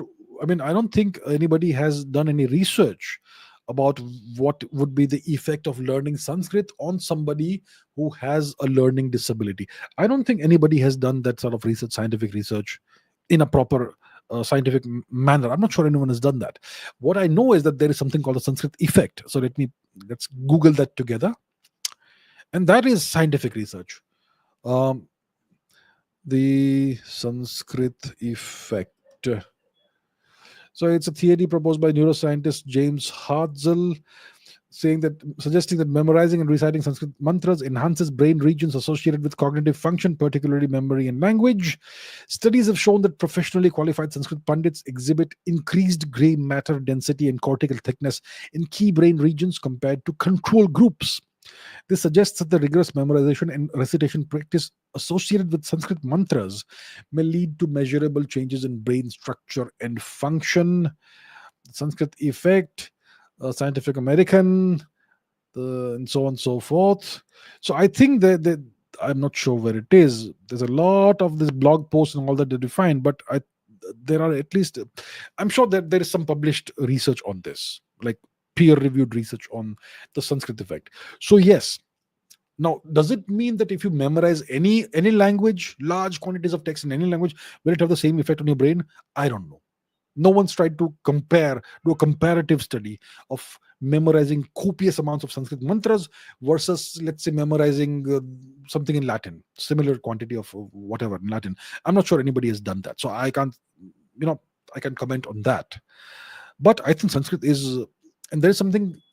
It's also said that uh, chanting Sanskrit or listening to Sanskrit has a kind of meditative effect on the mind, calms you down, and brings your anxiety levels down and all that.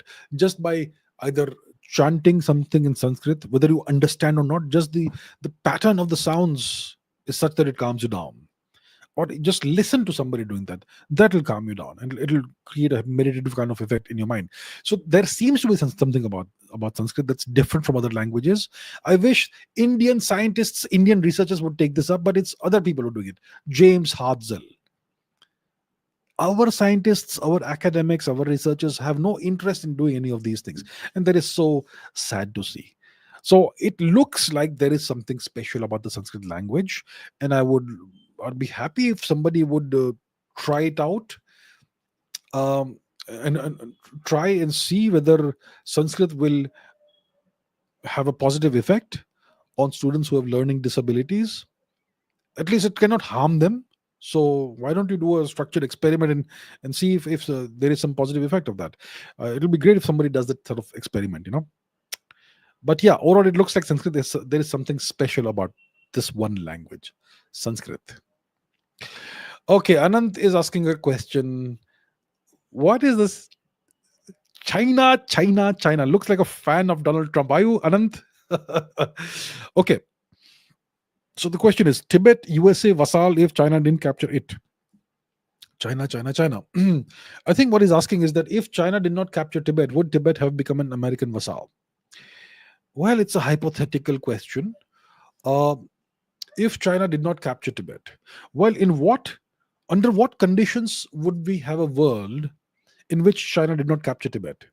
That would happen only if India was strong enough to defend Tibet and safeguard Tibet's sovereignty. So, if India was strong enough to prevent China from capturing Tibet, because if India wasn't strong enough, China was going to capture it, I assure you of that. So, Tibet remains independent, hypothetically, only if India is able to safeguard its sovereignty. That's the only situation in which China can't capture Tibet, because Tibet had no standing army. They were all Buddhist monks and all. They had a very tiny self-defense force, which was not really capable of defending the country. So the only situation, the only scenario in which Tibet remains independent is if India guarantees Tibet's security and safety and prevents China from capturing it. So if that scenario is true, then Tibet can't become a US vassal, because India will ensure it doesn't happen. All right.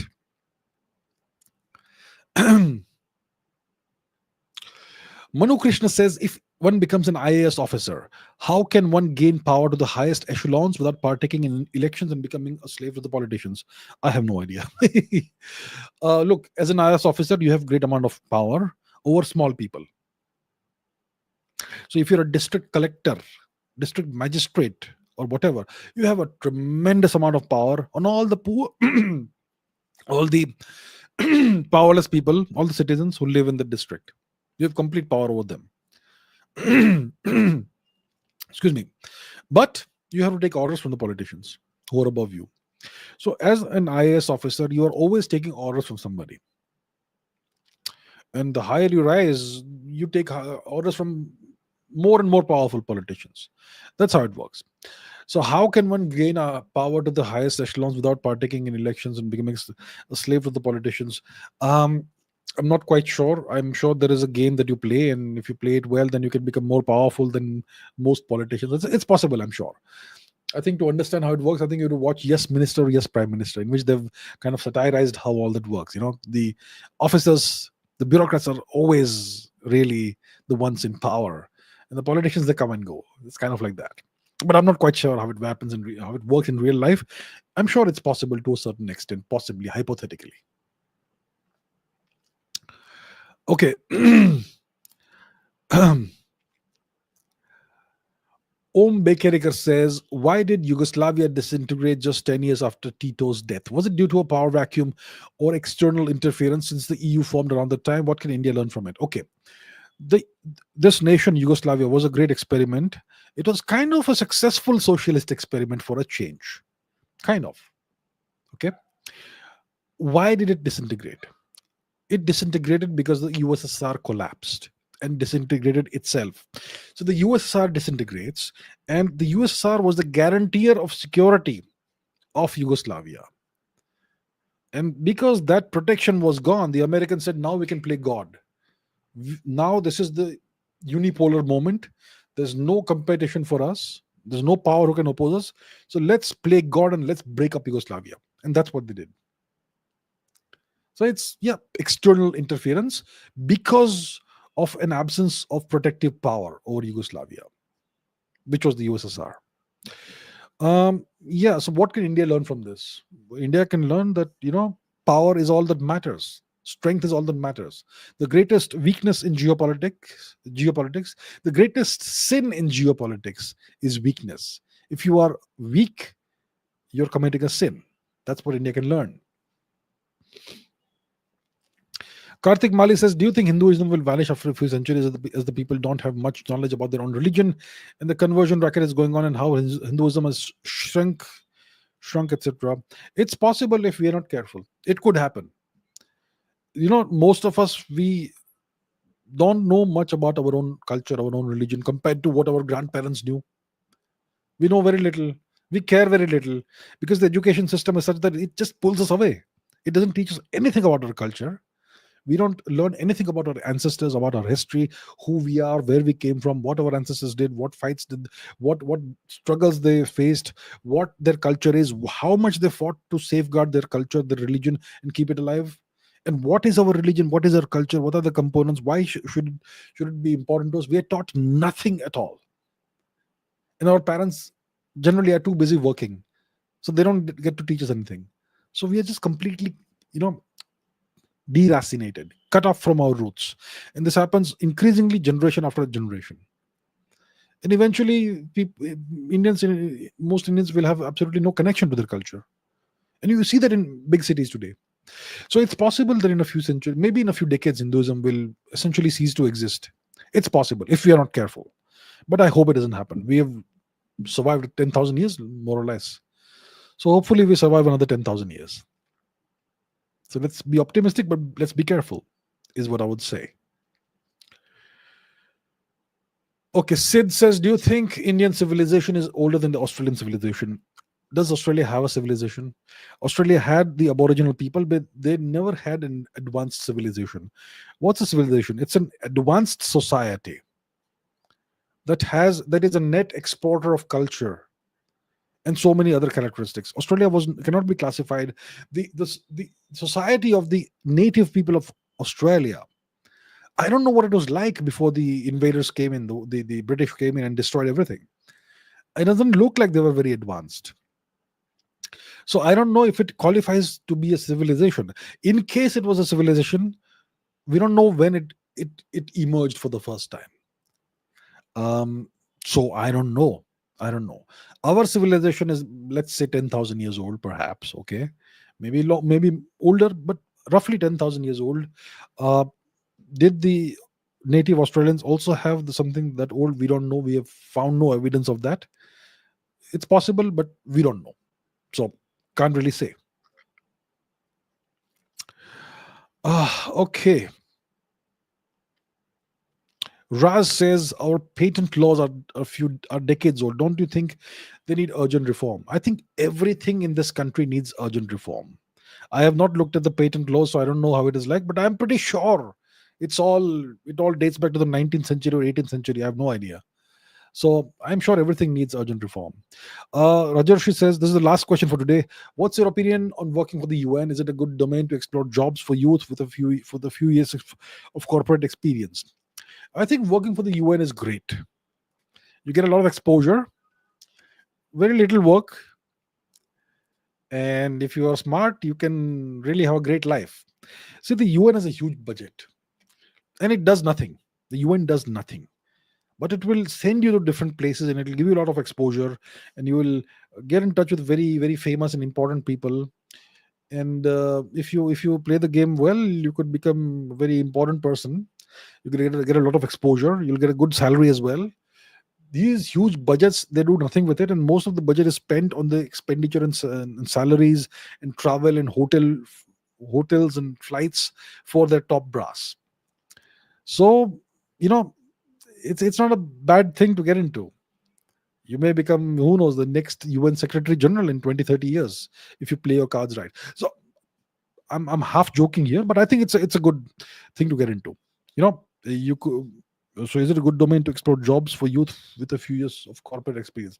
I think it's certainly an interesting thing to explore, and it will look good on your CV as well. So yeah, go for it.